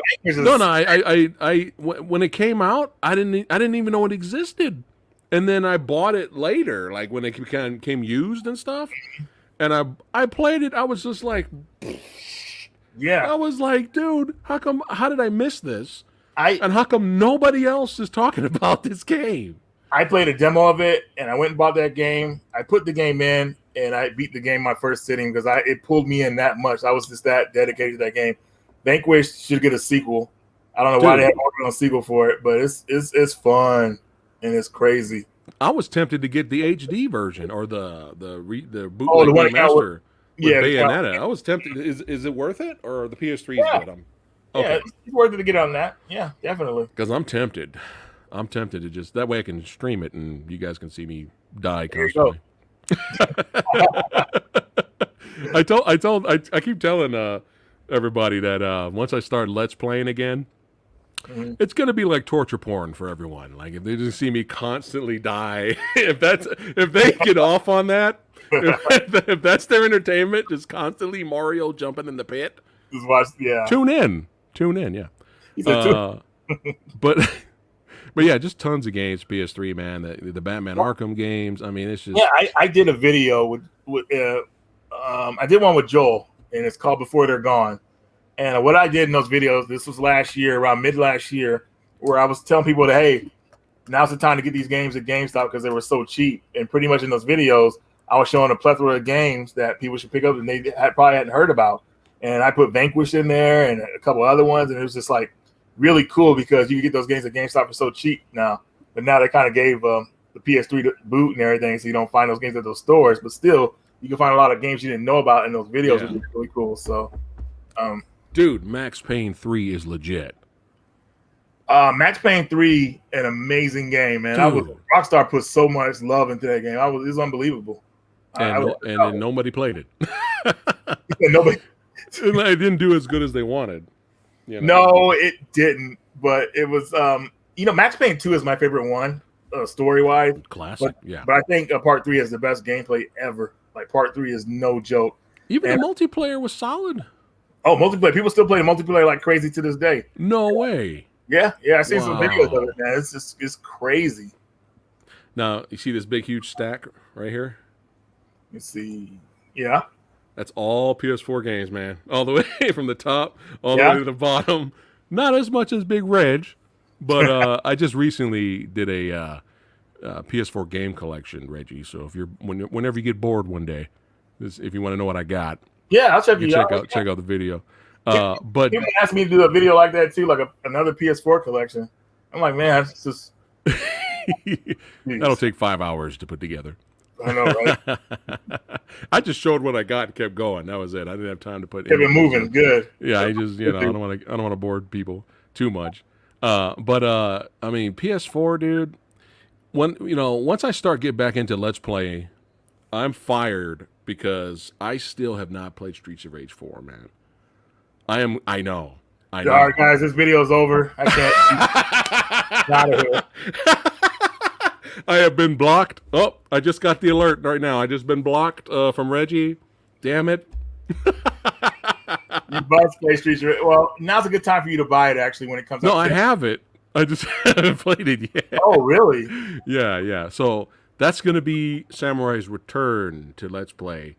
Streets of Rage 4 is going to be the first game, so that's going to be my return to form. Gameplay wise, Streets of Rage 4 is like the best Streets of Rage ever. Like the way you do the moves and stuff like that.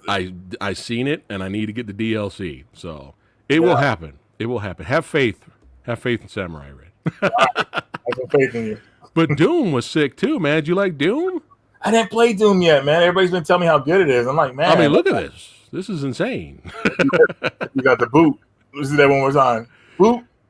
Boom. Yeah. I haven't bought the next one. They're saying the version of it is really good too. Like they did a really good port of it to Switch, from what people were telling me. Oh, yeah. Oh, shit. All At least I think that's the game. That was the game. Hopefully, I'm right. But yeah. Check out Doom, man. You'll enjoy it. It's just balls to the wall, man. Old school, like just run and gun. That's it. I remember going to Jason's house and he was playing it. And he was like addicted to it. Like he didn't turn away. It was hilarious. But yeah, I'll check it out eventually. Like chats. Doom. There you go. Got Paul letting us know Doom 2016 is great. Okay. Thoughts on Resident Evil 8? Tribal Chief says. What did you think? I mean, it's a new generation, I guess. You know, okay. Well, I looked at the game and I thought it was okay, but it's not Resident Evil. People don't understand Resident Evil 8 Village is not really a Resident Evil. It wasn't originally going to be a Resident Evil 8. It was going to be Resident Evil Revelations series, from what I remember. Oh, they changed it to the number series because Resident Evil 9, which used to be Resident Evil 8, wasn't ready yet. So I feel like Village was okay, but it's not Resident Evil for me. It's just not. I mean, Resident Evil to me is the first 4 games, PlayStation, a couple on PS2, different camera angles, zoom in angles. That's Resident Evil. After 4 and up, I just kind of like, it's not Resident Evil for me. I just grew up with the older series. And this one, it was fun, but I'm not going to go back and replay it again. You know, everybody, I hate to say everybody was simping for Lady Dimitrescu. I mean, but these guys are like, you're supposed to be scared of these monsters, man, not like fawning over. I'm like, man, you serious? Like, these guys. I was like, what is this? I was like, these kids today, man, like, geez, man, like they're like all for her. Like, man, I want to get like. There's a video of people just running up to her trying to get caught because that's their fantasy or whatever like that. I like, she's a killer. She has Wolverine claws. Yeah. You're supposed to fear, but they're like, fuck it, no, we going out. No, there's no fear. Take me. Pretty much. So, but as long as the series, I mean, everything changes as it gets older. I mean, there's new generations that follow it and stuff, so they got to go with that, I guess. I just wish they went back to what made Resident Evil for the old fans as well. Make both kind of games, I guess. But Resident Evil 8 is okay. I think. Well, you like Resident Evil 2 though? They nailed it. The remake. Resident Evil 2, the remake almost nailed it for me. Okay. I mean, I'm picky when it comes to that stuff. Right. Everything was great, but they just needed to add the zap system to it. The zapping systems, when you play as a different character and then you play as the other character afterwards, things will be different. They didn't add that system in there because there's 4 different ways you could play Resident Evil 2, the original, and it'd be a different experience, which was great. This one, you play as one character and then the other, and that's it. You know, it's not really too much of a difference. So I wish they added that back. And the alligator fight was pretty weak in the remake, I thought. Oh, really? It's kind of weak. Wait, did you play Resident Evil? I haven't bought it yet. It's on the list to buy, but thank God I didn't spoil anything, really. No, that's okay. It's Resident Evil 2. It's fine. I don't like, but it's a good game, and it's a good game. 4 is really, that's the only Resident Evil game I actually beat. The other ones I played for fun, but I never completed them. But 4 was pretty awesome. Did you find the castle part boring in the game in Resident Evil 4? That was like the most boring part for me in the game when you're in the castle trying to like. The only thing that annoyed me was the stupid escort mission. Yeah, it's pretty much a whole. Was that okay? Yeah. Leon, help! Yeah, that drove me nuts. Oh my god, yeah. I think Resident Evil really introduced me, even though Shenmue was one of the first games to do it, but it really introduced you to quick time events. Oh yeah, so I was pretty tripped out. So you had to push those buttons fast, or you get killed instantly. So now, for comedic purposes, it was really cheap. It was like I could buy it for $5 digital download. So for $5, I bought Resident Evil 6 because I want to do a Let's Play for comedic purposes. It's fun. I am probably one of the only people that loves Resident Evil 6 as much as I do. I had a great time with it. Oh, you like it? Okay. Yeah, Resident Evil 6 is like awesome. All right. I guess it's too much for people, you know? Because the thing is, here's the thing about Resident Evil games. When you recycle the characters that have already been through the experience, obviously they've seen it before, so they're not going to there's no fear from them. They know how to fight and everything like that. Right. So Resident Evil 6 is pretty much like all the heroes from the previous games are fighting these monsters and trying to save everyone. It was a good experience, but it was mostly just a evolving of characters from what I remember of it, you know. But Resident Evil they want more of it to be survival and scary and everything like that. And that's, like I said, it's hard to do when you keep recycling characters. So, but I thought it was good. That was good. All right. I'm gonna. It sounds like I'm gonna have fun with it. But you are a huge RPG fan, obviously. I mean, look at this. Right? Yeah, look at that, man. Now, Ys, you know, Joel's an Ys fan. He loves Ys, and so I need you to help me, Big Reg. I need you to help me, because Samurai Guy, I respect the RPG genre. I just never really got into it. Now, I played, you know, Zelda Ocarina of Time a little bit. I never beat it. I was okay with that. But really, to be honest, and I'm cheating with this, but the only RPG I actually beat was the first Darksiders game. And that's more of an action RPG. Yeah, action RPG. Hack and slash RPG. Yeah. So, with Ys, and of course the brand new Tales game, you enjoying this? Because you're a big Tales fan, right? I am, man. I just haven't got to play it as much as I want to, unfortunately. But yeah, I was having a great time with it. Tales games always stay the same, and they always add something new, which is what I love. So I always fall in love with that series. Now, I think what you're about to ask me is which Ys game should you start with? Should I start with Ys or Tales? Because I was looking at the gameplay Tales and it was looking like action, hack and slash. So even the newest Final Fantasy game, I haven't even played that one. It's a tough one. I mean, this is a tough recommendation, but you're like, man, Samurai ain't gonna like none of this shit. Samurai Guy gonna be bored. I honestly, man, I'm gonna say. Man, I can't believe I'm saying this, but I would say start with Ys 8 if you can. Okay, Ys 8. Yeah. Is that here? Yeah, Ys 8 is those white boxes kind of like in the middle. Okay. Is that the most recent? No, Ys 9, the one that looks like a cage, like a little box in the front right there. That's Ys 9. That's the latest one. Okay. So what's wrong with 9? 9 was cool. It's just Ys 8 really pulled me in. Ys 8 had a deep story, and it tripped me out how the story went down. It blew me away. Like you're marooned on this island pretty much, and you're trying to survive on this island. And you got to find survivors and everything like that, and you build your camp.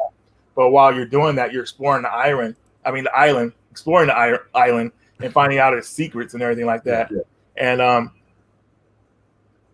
man, I wish I could tell you, man, but I don't want to spoil the story for you. So I got to start from 8, storyline wise. 8 is a good one to start from because the games aren't really in chronicle order storyline wise. Okay. So you can start with 8 and have a good time. And it's action. I can jump right in. It's action RPG. Yep. Jump button, roll button to dodge out of the way and attack, and the moves are simple to do. All right. It's something cool to get into, I think. So. But not the new Tales. Wait on that one. Don't just jump. Don't just jump in yet. No, you could jump in that one too, though. That's the thing. So it's hard to kind of like that one would probably be easier for you to get because the Ys 8 game is expensive now. It's like going unless you get it digital. So yeah. Oh wow. Okay. Yeah, it's going for over like $50. I mean, over $60. So. I just recently bought because it was on sale, PlayStation Plus. It was like $40, and I got it for like $12. And it's that our Darksiders Genesis game. You seen that? I've seen it, but how does that play? It's like I haven't played it yet. I just recently downloaded it yesterday, but I saw the trailer and it got good reviews. But it's like it's got that Diablo view, kind of like that Tomb Raider game that you were talking about. Like isometric, pretty much. Okay. Yeah, but you play. There's 2 characters you can pick from in that, but it's kind of like a side story spin-off of that universe. Okay. And it looked like a lot of fun, man. Yeah. So one dude's guns a blazing, the other guy's got the huge sword. So my wife's gonna be guns a blazing. I'll be the bulk big dude with the sword. We're gonna get down. Yeah. Right on. Will we let's play it? I don't know. We'll see. We'll see about that. But yeah, that's the most recent game I bought. And I know I just saw I think your pickups you just got not too long ago. We out there in Vegas. You had a lot of good games, man. And I got a bunch of good games now. I was actually going to do a pickups video tomorrow because I just got to get these games shown off because I'll forget about it if I let it linger too long. Right. Yeah. I'm working on that for tomorrow. I mean, there you go. I got the World War Z Aftermath. That's is that new or is that like a expansion? It's new. It's an expansion. I mean, it's the whole game and with the expansion on there. But if you have the original game, you can just download the expansion. But this comes with everything embedded on the disc almost. So that's kind of cool. Yeah. Tanuki Justice. This is like a arcade beat 'em up platform game, which is really cool. What? All right. Yeah, it's just I gotta show this stuff off when I get it because it stacks up so high. Then I gotta I gotta put it up. It's like, dude, get this video out there for him. So yeah. Yeah, man. The same thing with me. Like with movies that I buy, if I don't put them in a section for like a future pickups, video for the it'll be like I'll have it put away and I'll be like, oh shit, I forgot that was new. I bought it. Speaking of movies, you seen Bullet? I was getting ready to talk to you about that. So now we can transfer it to the movie section now. All right. So for the next 6 hours, that's all we're going to talk is movies. So I hope you're ready. I'm just kidding. I'm kidding. I'm ready. All right. Now, it was frustrating, my friend. It's frustrating. But those of you that are just showing up right now, we're now talking about movies. We are in Samurai Guy's realm now. I was frustrated. Not with the movie, but finding the goddamn movie. Reg, I need you to help me, man. Because I wanted to watch it so we could talk about it. But Hulu, Netflix, Amazon Prime, HBO Max, none of them have Tubi, YouTube. I couldn't find Bullet anywhere. Then I went to Amazon website to buy it, right? No Blu-ray exists of it. And the DVD is only sold by sellers. I was like, dude. Yeah. I called FYE. I was like, y'all got Bullet? They're like, what the hell's Bullet? What's the hell's the DVD? So I was like, click. Okay, y'all don't know what you guys are doing. Bullet was hard to find back in the day when it came out. It came out straight to video. I mean, even me getting the poster was hard to get. Like, that was amazing that I found that. But Bullet was tough to find. And I remember I did find it at some weird a video store. Yeah. I had the VHS for a while and everything like that. Because what happened was, when Tupac had died and everything like that, around that time and everything like that, people were upset and everything like that. And then I found out he did some movies before he passed. Bullet was the first one. I think it was the first one he completed at the time. Then he did a Gridlock with I forgot the actor's name. And then he did Gang Related. Tim Roth. He did Gang Related, but wasn't able to finish that one. So that movie, his part ended abruptly halfway through the movie and everything like that. So that one was kind of weird. But Bullet was like he played a villain role in that one, and Mickey Rourke was a good actor in that movie too. It's about a guy who just get out of jail and trying to start his life over, but his past issues were coming back to haunt him, which where Tupac comes in. He's the main bad guy in that movie. Yeah. So Tupac. Go ahead. No, go ahead. Tupac didn't show up in that movie that much, but the scenes he did show up in were really well done because he was the main antagonist pretty much. He's trying to start stuff. Yeah. So. Crazy. He stole the scenes. Gotcha. Well, ever since I've been watching your videos, I've been seeing Bullet and the poster in the back. Yeah. I was like, I gotta watch this movie, and so I was just like, oh, cool. He's able to come on the show. We can hang out and talk movies. And I was like trying to find. I couldn't find it anywhere, man. So the search continues. So what we'll do, maybe if you're down, this could be destiny. We have a series on the channel called, we have a lot of series on the channel, but one of our series that we have is it underrated? Okay. Right? And we pick a movie that we feel is underrated, and we talk about it. We do like a review on that, right? Once I get a copy of Bullet, I'll watch it and I'll contact you. And if you're down, come back, and we'll do is it underrated? Bullet! Is it underrated? I think that would be fun. So it's destiny.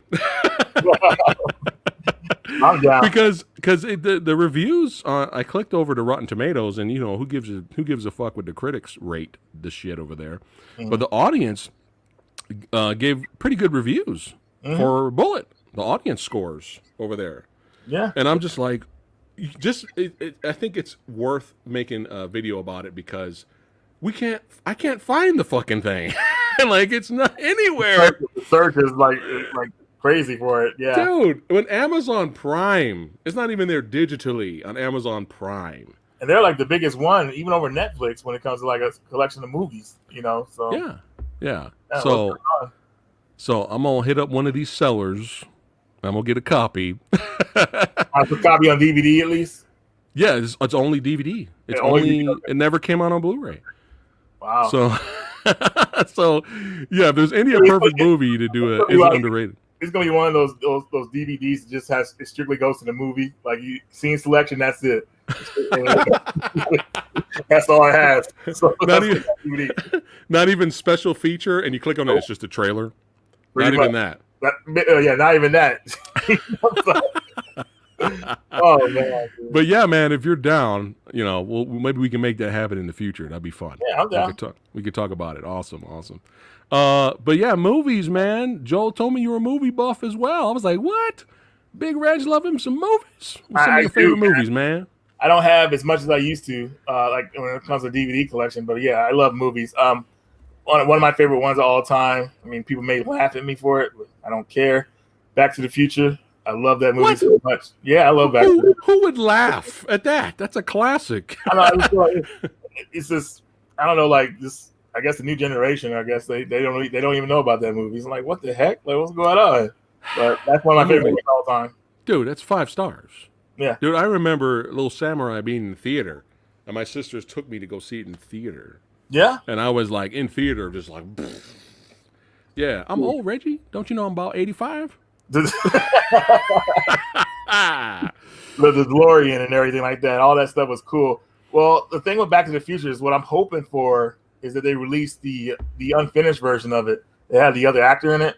That's what a lot of people are waiting on. They want to see that version, how that was going to turn out, because they already almost did like half of the movie before they hired on Michael J. Fox as Marty McFly. So, did you know that? Well, I knew they had another guy. Was it Eric Stoltz? Yeah, red hair. He played in Anaconda. Right, but it didn't work out, right? I guess they didn't like him too much, but they did enough of the movie to where you could actually watch a portion of it. Oh, no way! Yeah, like scenes and everything. They just haven't released that footage yet. I'm hoping they do one day. Wow, extra, that'd be kind of cool. It'd give you people a reason to buy the movie again, of course, because with that extra on there and whatnot. But yeah, I did not know. I just knew about I remember seeing that one scene. It was like a deleted scene they did use, obviously, because they got another actor. But wow, I didn't know that. Interesting. Yeah, the Stoltz cut. Oh man, do we really want to see that though? Would that be sad? I want to see it, because this is more like what they did, and I mean, see how it flowed. Because I don't know, man. It's just like I want to see how he meshes with the other characters, pretty much how it felt like with him being Marty McFly. Yeah, like that's it. Or something. Hashtag save the Stoltz cut. Let's get it going. I know, right? So, that's one of my favorite movies of all time. What others you got? Horror movie. Well, you know what? I have a couple here, so I would say I was going to ask you because you love your survival horror games. I love how you put all your survival horror games in red cases, dude. That's fucking dope, man. And it looks good too. I did the same thing with my PS4 games. I got greatest hit red cases. They don't look as good as the PS4 ones does, but still, I got them in my red cases, nice and neat and everything. And yeah, I'm happy with it. Right here, thanks Motorcycle for the super chat. He says he saw Bullet while he was in the Army. He loved the twist with Big Brother. There you go. Yeah, that's one of the key things in that movie too. No more spoilers. It's one of those spoilers you won't know is coming. I'm just kidding. Yeah, man, let's go with the horror, man. Let's go. What you got? Or if you can't get to it, I'm a big John Carpenter fan. I love it the way he puts his movies together. I love how he does the soundtracks for his own movies. Great stuff. But the horror movie I like the most, and I don't even know if you could call it a horror movie. It was horror to me, but it's Prince of Darkness. Dude, Prince of Darkness is sick. I just bought that on 4K. Did you? A couple of months back. Picture's great, dude. Dude, Prince of Darkness is underrated. It is. That could be another future episode with me and you. Like Prince of Darkness. I'm down 100%. Let's do it. Let's do it. I thought I had the case here for it because I wanted to show you something. Because the case I had for it, I got it on Blu-ray. The art looks amazing. Was it the Steelbook? No. Can I go grab it real fast? Yeah, go ahead. Because I got to show that to you guys. Yeah. Cover for it looks so good. I was like, man.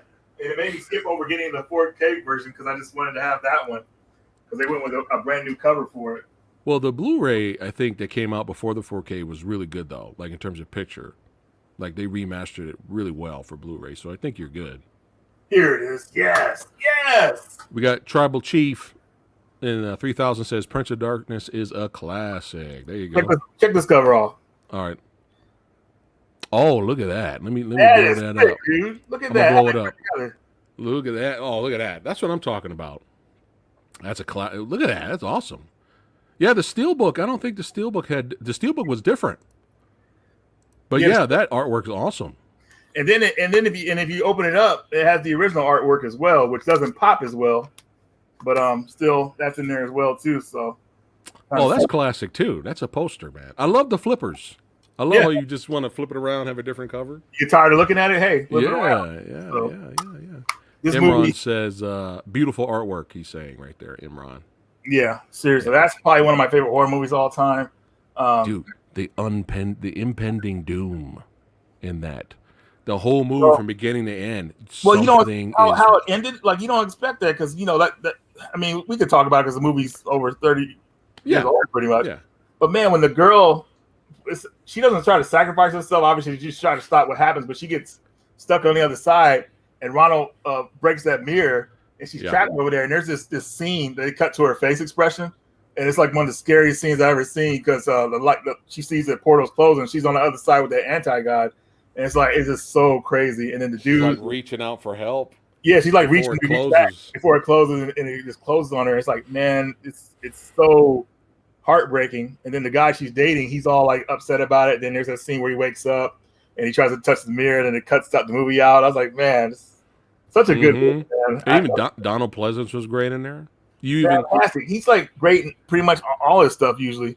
And the actor, we had Big Trouble in Little China cast members in this movie too. We had Lang, we had Egg Shen up in here. Yep, they sure were. And, the movie just pulled no punches. I mean, it had some scenes like, you remember the scene where that guy, he went out and he tried to help the lady that was outside, and she ended up like killing him. Yeah, they all went to the mirror. They all went to the window to see him. Like, hey, what's he doing? He said, "Hello, I have a message for you," but it's in a demonic voice. He looks all jacked up. He said, "Pray for death." And his body just tears apart and like turns into like bugs. I was like, "What is this, man? This is crazy." Yeah. So very haunting music. Very haunting music done by John Carpenter. Eerie, from beginning to end. Eerie. Yeah. Just something like, even you get shots of Egg Shen. I'm calling him Egg Shen, but he's outside, you know, and he's looking around at the sky. Like he senses something is not right. Yeah. Something's, you know, and I like the mixture of, we have the religious aspect here and the scientific aspect, and they're both battling each other. What's real? What should they believe in? That's interesting, you know. Yeah, definitely. But yeah, man, that's a really underrated. If you're in the chat right now watching us, definitely watch Prince of Darkness tonight. After the stream, not now, but after this stream. Yeah, so. It's not an action movie. All right. It's a slow burn, but it's good slow burn. Okay. But you know the younglings of today, man. You know they are. They might be like, "This is boring. Nothing's happening." Yeah, you know, one of those. So, have some patience, younglings. Experience new movies. Come on. There you go.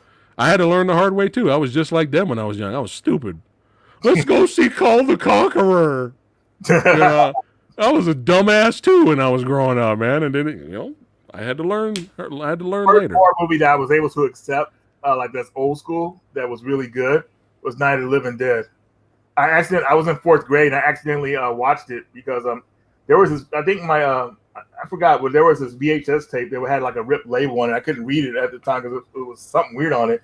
And I put it in, and it showed this black and white movie, and it showed this guy like boarding up the doors and everything like that. Yeah. And I watched that movie, and I watched the whole thing. I was blown away. I said, "This movie is freaking cool." This is the first black and white movie I finished. And you were 4? No, I was 10 years old. I was in 4th grade. I was 10 years old. I was like, damn, Reg. I know, right? Hardcore, bro. but going back in that movie and watching that movie, man, they really had some. The females in that movie were pretty like just like helpless and stuff like that. I'm glad they fixed that in the second movie, like made them more stronger characters and everything like that. Because the girl that played Barbara, man, she was pitiful in the first movie. I was like, man, get her out of here, dude. Like, come on. And then in the remake, they made Barbara a strong character, and it's perfect. I was like, yes, perfect. So, and you can't beat the original actor was great too, but you can't beat Tony Todd. In that situation, man, people got to come on, get some sense going. Unless you want to live, I mean, you want to live. So, I don't know. Yeah. Well, speaking of horror, what did you think of this year's Mortal Kombat movie?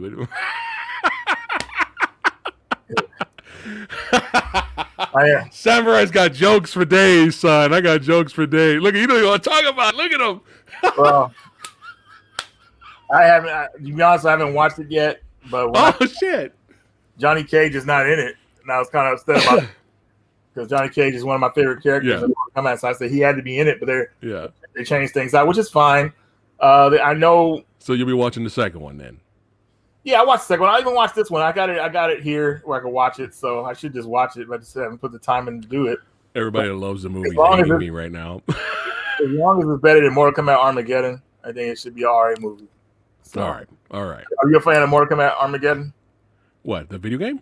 The movie. Armageddon. I thought the second Mortal Kombat movie originally was called Armageddon, wasn't it? Oh, you mean Annihilation? Was it Annihilation? I'm sorry. Yeah. Were you a fan of that movie? It's hilarious. You know what? If you look at it as a comedy, it's great, dude. Like, it's funny. Yeah. Like Street Fighter, the movie, I looked at that as a comedy. I thought that was hilarious. Street Fighter, I love it. It's guilty pleasure. I can't help but laugh. Exactly. Like Raul Julia, he has so many funny lines in that movie. Like for me, it was Tuesday. I know. It was Tuesday. I had Andrew Bierniarski, who played Zangief. I had him on the show a couple months ago. Yeah, he's a character. Yeah, so he was funny in that movie. Like he's a character. Like people that tank towards him. He said, "Hey, change the channel." That was funny in the movie. Thanks, Adam, for the super chat. He goes, "Mortal Kombat, best horror movie of all time." Duh. I just remember certain things in Annihilation, like they were like Raiden. They asked Raiden, "Hey, Raiden, will you help us?" He looked at him and said, "I will pray for you." I was like, "Oh my god!" It's stuff like that. Liu Kang turned into the dragon was horrible. They added too many characters to that movie. That's why it was so bad.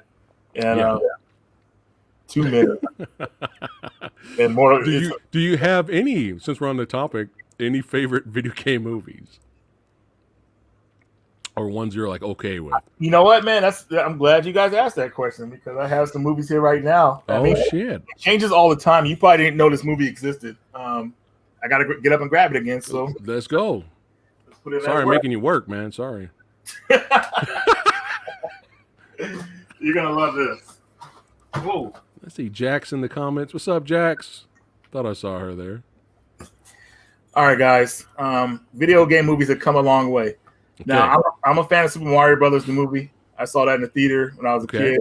There's only like 4 other people in there with me, but I still thought the movie was awesome. Are you excited for the new one? Did you see the cast for the new one? I did see. It's going to be animated, right? Yeah. So you're cool with it? I was cool with the first one, so yeah, that says a lot more. All right, go ahead. Okay, wait, now that true sequel. But the game, the game here is it's called Dead Rising. Dead Rising. All right. So Dead Rising got a movie, and this is the first one's called Watchtower, and I thought this was really good. And it also got a sequel as well. Oh so, shit! In game, and they got some really cool actors in there. I think they were really well done. Dude, that cover for the second one looks awesome. I know. It looks like it should be a cover of the game, pretty much, right? Yeah. And, they got some good actors in here. The story was put together well. And guess what? Where these premiered at? Where? Remember Crackle, the streaming service? I don't know if they're still around. Crackle. Oh my God! Yeah, Crackle Crackle streaming service. Yeah. Crackle made those. Yeah, free streaming. Yeah, they made these and everything like that. So, I thought they were really well done. This one pretty much follows the source material to the games, pretty much. The second one kind of like goes away from the source material, but it's still a really good movie. And I thought more people should know about them. So, Dead Rising. These are my favorite video game movies as of right now. Oh my God! I gotta watch these now. And guess what? They're on Crackle. Tubi. Oh, they're on Tubi. They might be on Crackle still, but Tubi or one of them has them. But you gotta watch check them out on Tubi. Because Tubi has commercials though, so it might kill the pacing for you a little bit. But I don't know. Crackle doesn't have ads? I don't remember. I haven't watched it in a long time. I know, right? You had to remind me what Crackle was. When I have Netflix, I was watching Crackle, but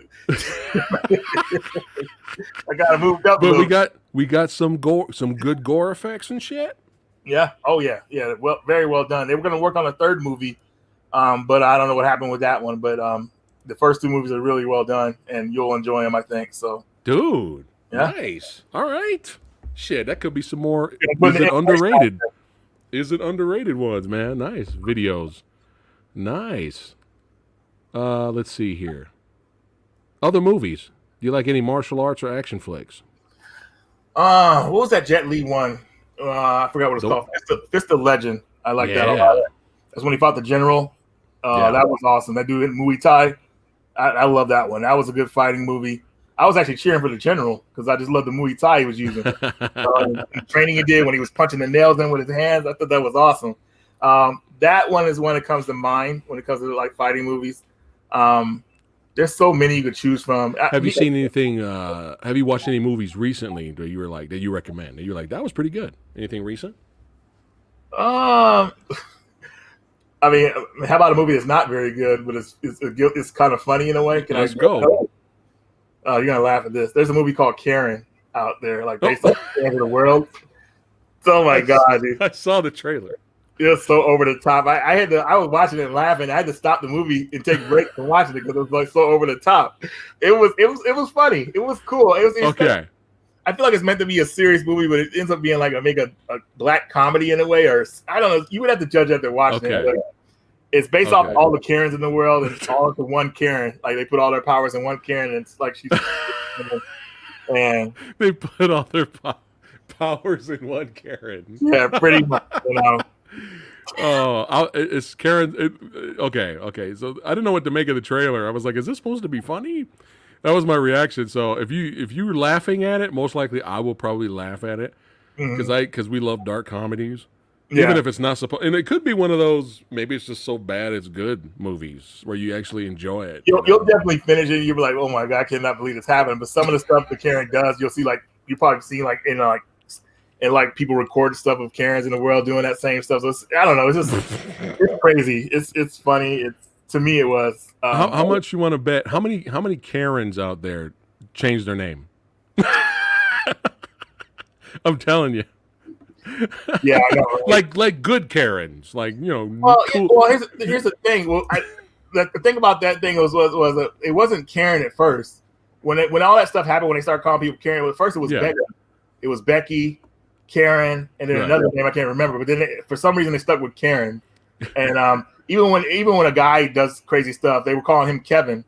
But now they just call him a male Karen pretty much now. So they just keep that same thing going. I was like, what the heck is going on? There's the sequel. There's the sequel right there. Kevin, I know, right? This summer.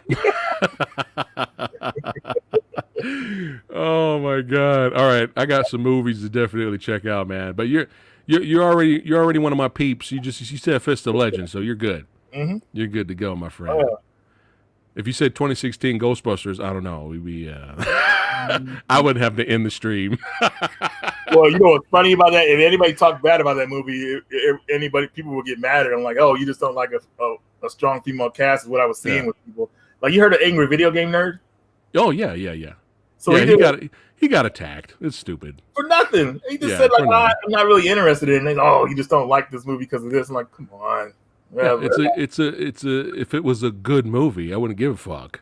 Right. Who was in it. Just be a good movie. Why is everybody singing and dancing in fucking Ghostbusters movie? What the hell is happening? Yeah. Don't accept blandness or generic. You know, accept good. You know, don't just settle. There's a better word for it. Don't just settle for the norm or generic or stuff that's supposed to be funny and smashed in your face. Look, it's funny. Laugh. No. If it doesn't make you laugh, fuck it. Exactly, dude. So.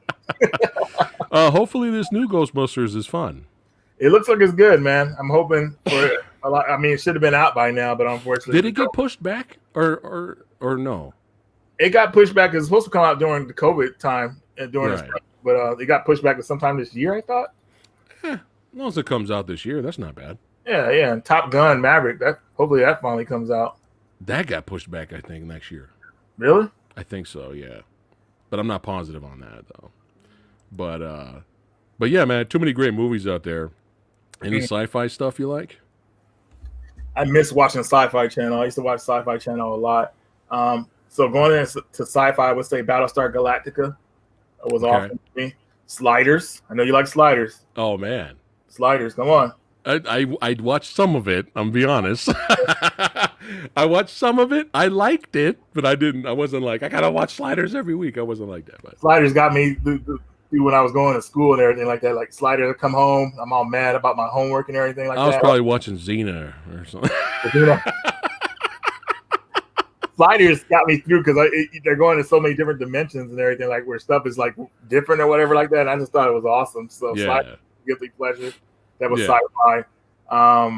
What else did I used to watch? Because I don't have Sci-Fi Channel anymore. I don't even have cable anymore. I just have like streaming services.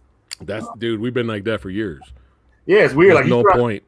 You turn on TV, like what channel is this? Like what you don't remember nothing no. It's all so different now. So like I'm good.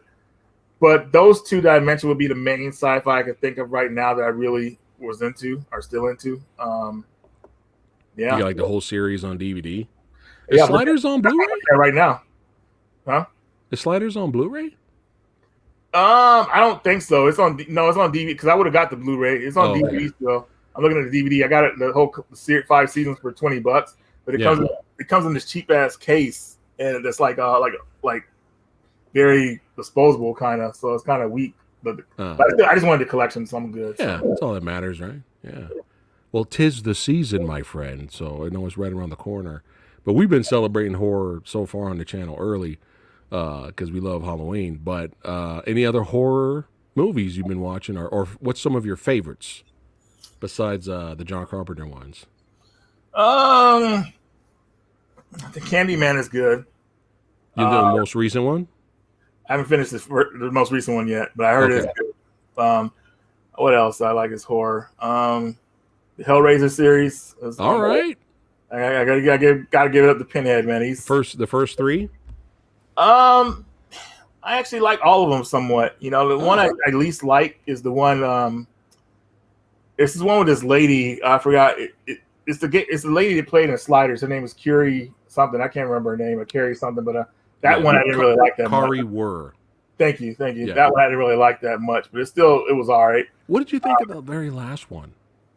When they tried to do something different, they had a different actor. Well, another different actor. He actually did good. He did better than the last different actor. He did really good. That was terrible. Yeah, it was. Was that Hellraiser? I forgot what it was called. And they have a close-up of him on the DVD, and it's like, hey, this is not Pinhead. That's all you say. It looks like he's taking a shit. Yeah. The cover does. Not a horror movie, but I did like this series called Zombie Nation. Z Nation. Okay. That was good. But going back to horror, wasn't never a big Friday the 13th fan. Nightmare on Elm Street, the first one I actually saw was part 2, which is very weird. So okay. I did like that series. What else? Because we're going with horror series pretty much. So I'm trying to think of some more. What was the last Friday the 13th movie you saw? Probably don't even remember. Jason X. Jason X? I was watching. Do you remember part 6? Jason Lives. Yeah, part 6 is crazy. That's the one where he comes out of the grave and Oh my god, dude, that whole movie is hilarious, but it's good. It's it's a good hilarious. time. When I looked at it when I was a kid, I was horrified because I remember the one kill that bothered me the most was when Jason was in that RV and the girl and he pushed her head in the wall and it made an imprint. I was like, dude, like, how hard did he do that? That's impossible. But it was so gross to me. I was like, that shows you how crazy strong Jason is, like to do that. I mean, it was an imprint. Like, think about it. It's an imprint on that. I know. The sleeping bag death is the best. That's one of just picking it up, boom, right into a tree. That's like one of the best deaths. That's one. But Jason's my guy, man. I couldn't help it, especially when that you have shots of, after he imprints that female and then he goes up there and kills the driver and the trash thing. Yeah, the whole care about the crash. That's the thing. The whole vehicle crashes like this. And there's flames on the outside, and he stands up on the top, looking like a gangster. And that's what that's my guy. That's my guy. Blew up for no reason. Like if a car crashes in the movie, it's blowing up. Like that's it. No matter what. It's like how did this happen, dude? Like, especially in an '80s movie. It's supposed to blow up all the time. I know we're still talking about horror, but I could go to a sci-fi movie that I've always loved. Well, I don't know if you call it a sci-fi movie. You remember The Wraith? Oh, I got that on Blu-ray. That's another classic I saw when I was a kid and still love to this day. It's funny how Charlie Sheen was barely in the movies too. But I know. It's almost like you didn't even really need him in there. You could have just had another guy. You could have put Eric Stoltz could have been in there. You know what I'm saying? There you go. What else? I'm trying to go with more horror. Oh, the 28 Days series. Oh yeah, Days and Weeks. Yeah. They're actually working on months later, I believe. They're actually working on another one finally. I was just asking someone. We were just talking about that. I had a guest on here, and he said he wasn't sure.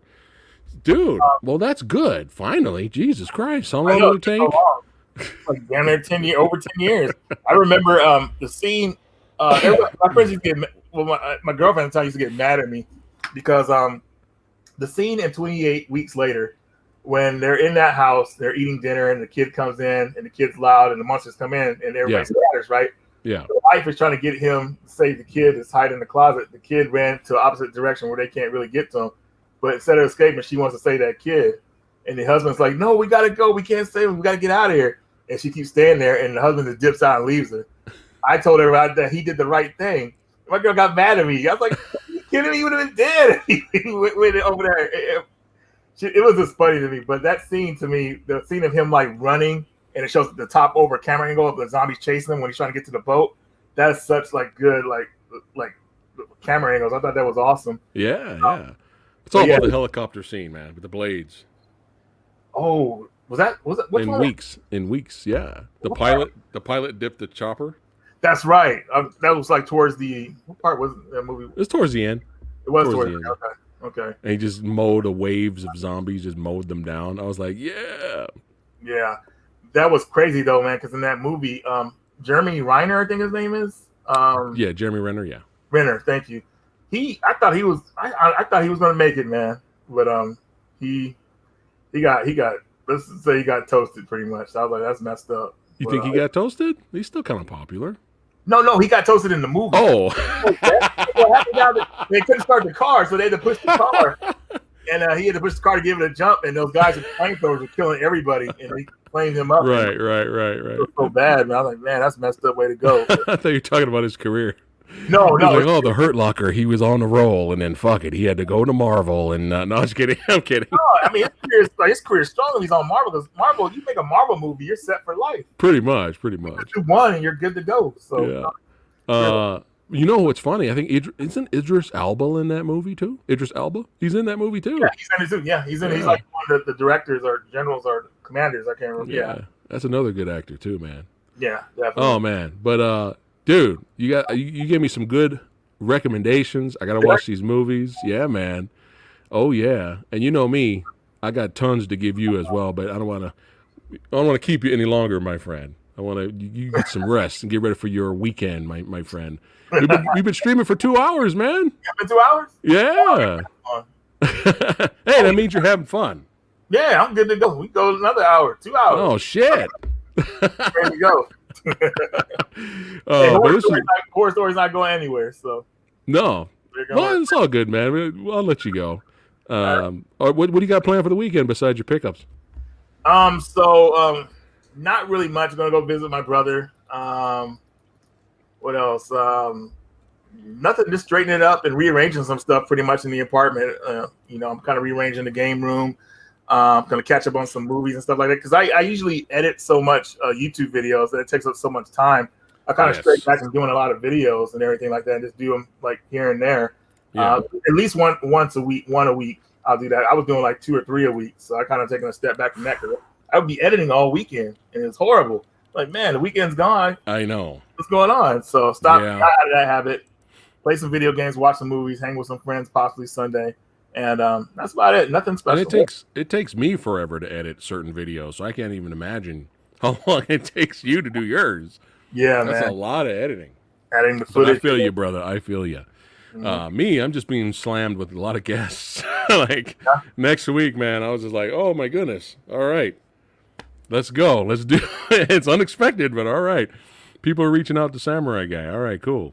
Let's make it happen. But hey, brother, make this your second home, man. That's what we tell all our guests. All right. Make this your second home. Come back anytime you want, my friend. You're always welcome. Come back, talk movies, video games, all that good shit. There you go. Dead Rising movies, guys. Make sure you guys check it out. And, of course, make sure you guys go over. I know you're already subscribed. to Reggie. Oh, they are. But for those of you that are new that are watching, subscribe to Reggie. Go to the channel. That's right. He's got great, awesome stuff over there. Samurai Guy was a fan. That's right. Had to reach out, throw the Hail Mary, get him on the show, and have some fun today. I thought for a second I was putting him to sleep. Like, don't go to sleep on me, man. I'm gonna have to take you off. I'd have to take you off the screen and just put me. I think because I should have put my glasses on, then it would have been, my eyes would have opened up more. But when I think I'm squinting because I'm trying to see better. Highly Combustible says, this has been a great show so far. That PhatSamuraiGuy. I love lurking while working. Don't get in trouble. Don't get in trouble, my friend. You're most interesting to listen to. Got that radio voice. I try. Well, thank you, man. Thank you, man. I appreciate that. But horror movies, and Reggie's gonna come on back. We're gonna do some Is It Underrated episodes. It's gonna be a lot of fun. And man, you're always welcome to come back. Don't go anywhere. All you badasses, thanks again for watching. Keep watching movies, especially horror movies. Keep playing them damn video games. Don't buy any, $1 million Mario Nintendo 64 cartridges. Stay away from that shit. Don't get bamboozled. Mm-hmm. All right. A lot of guests, a lot of shit next week for the channel. Yeah. A lot of streaming, movie reviews. Prisoners of the Ghostland. Me and Lady Febla did watch it. We would have had the review up for you guys, but we're going to have to watch the movie again. That's all I'm going to say. I don't know if you've seen the trailer to that movie, for Nicolas Cage's new movie. So I'm letting chat know right now. We have to watch it again. And you don't really want to make sure. No, we're going to take some notes, and we're going to make sure we do a spoiler review for Prisoners of the Ghostland. Okay. It is very interesting. That's all I'm going to say. A lot of people are hating on it right now. I get it. I totally get it. But we'll give our opinion. So stay tuned for that review. And, it's going to be a lot of fun next week. And, Reggie, again, man, you're always welcome back, my brother. Thanks for hanging out with us on a Friday night. And, Reggie, don't go anywhere. All right, guys, take care. See you soon.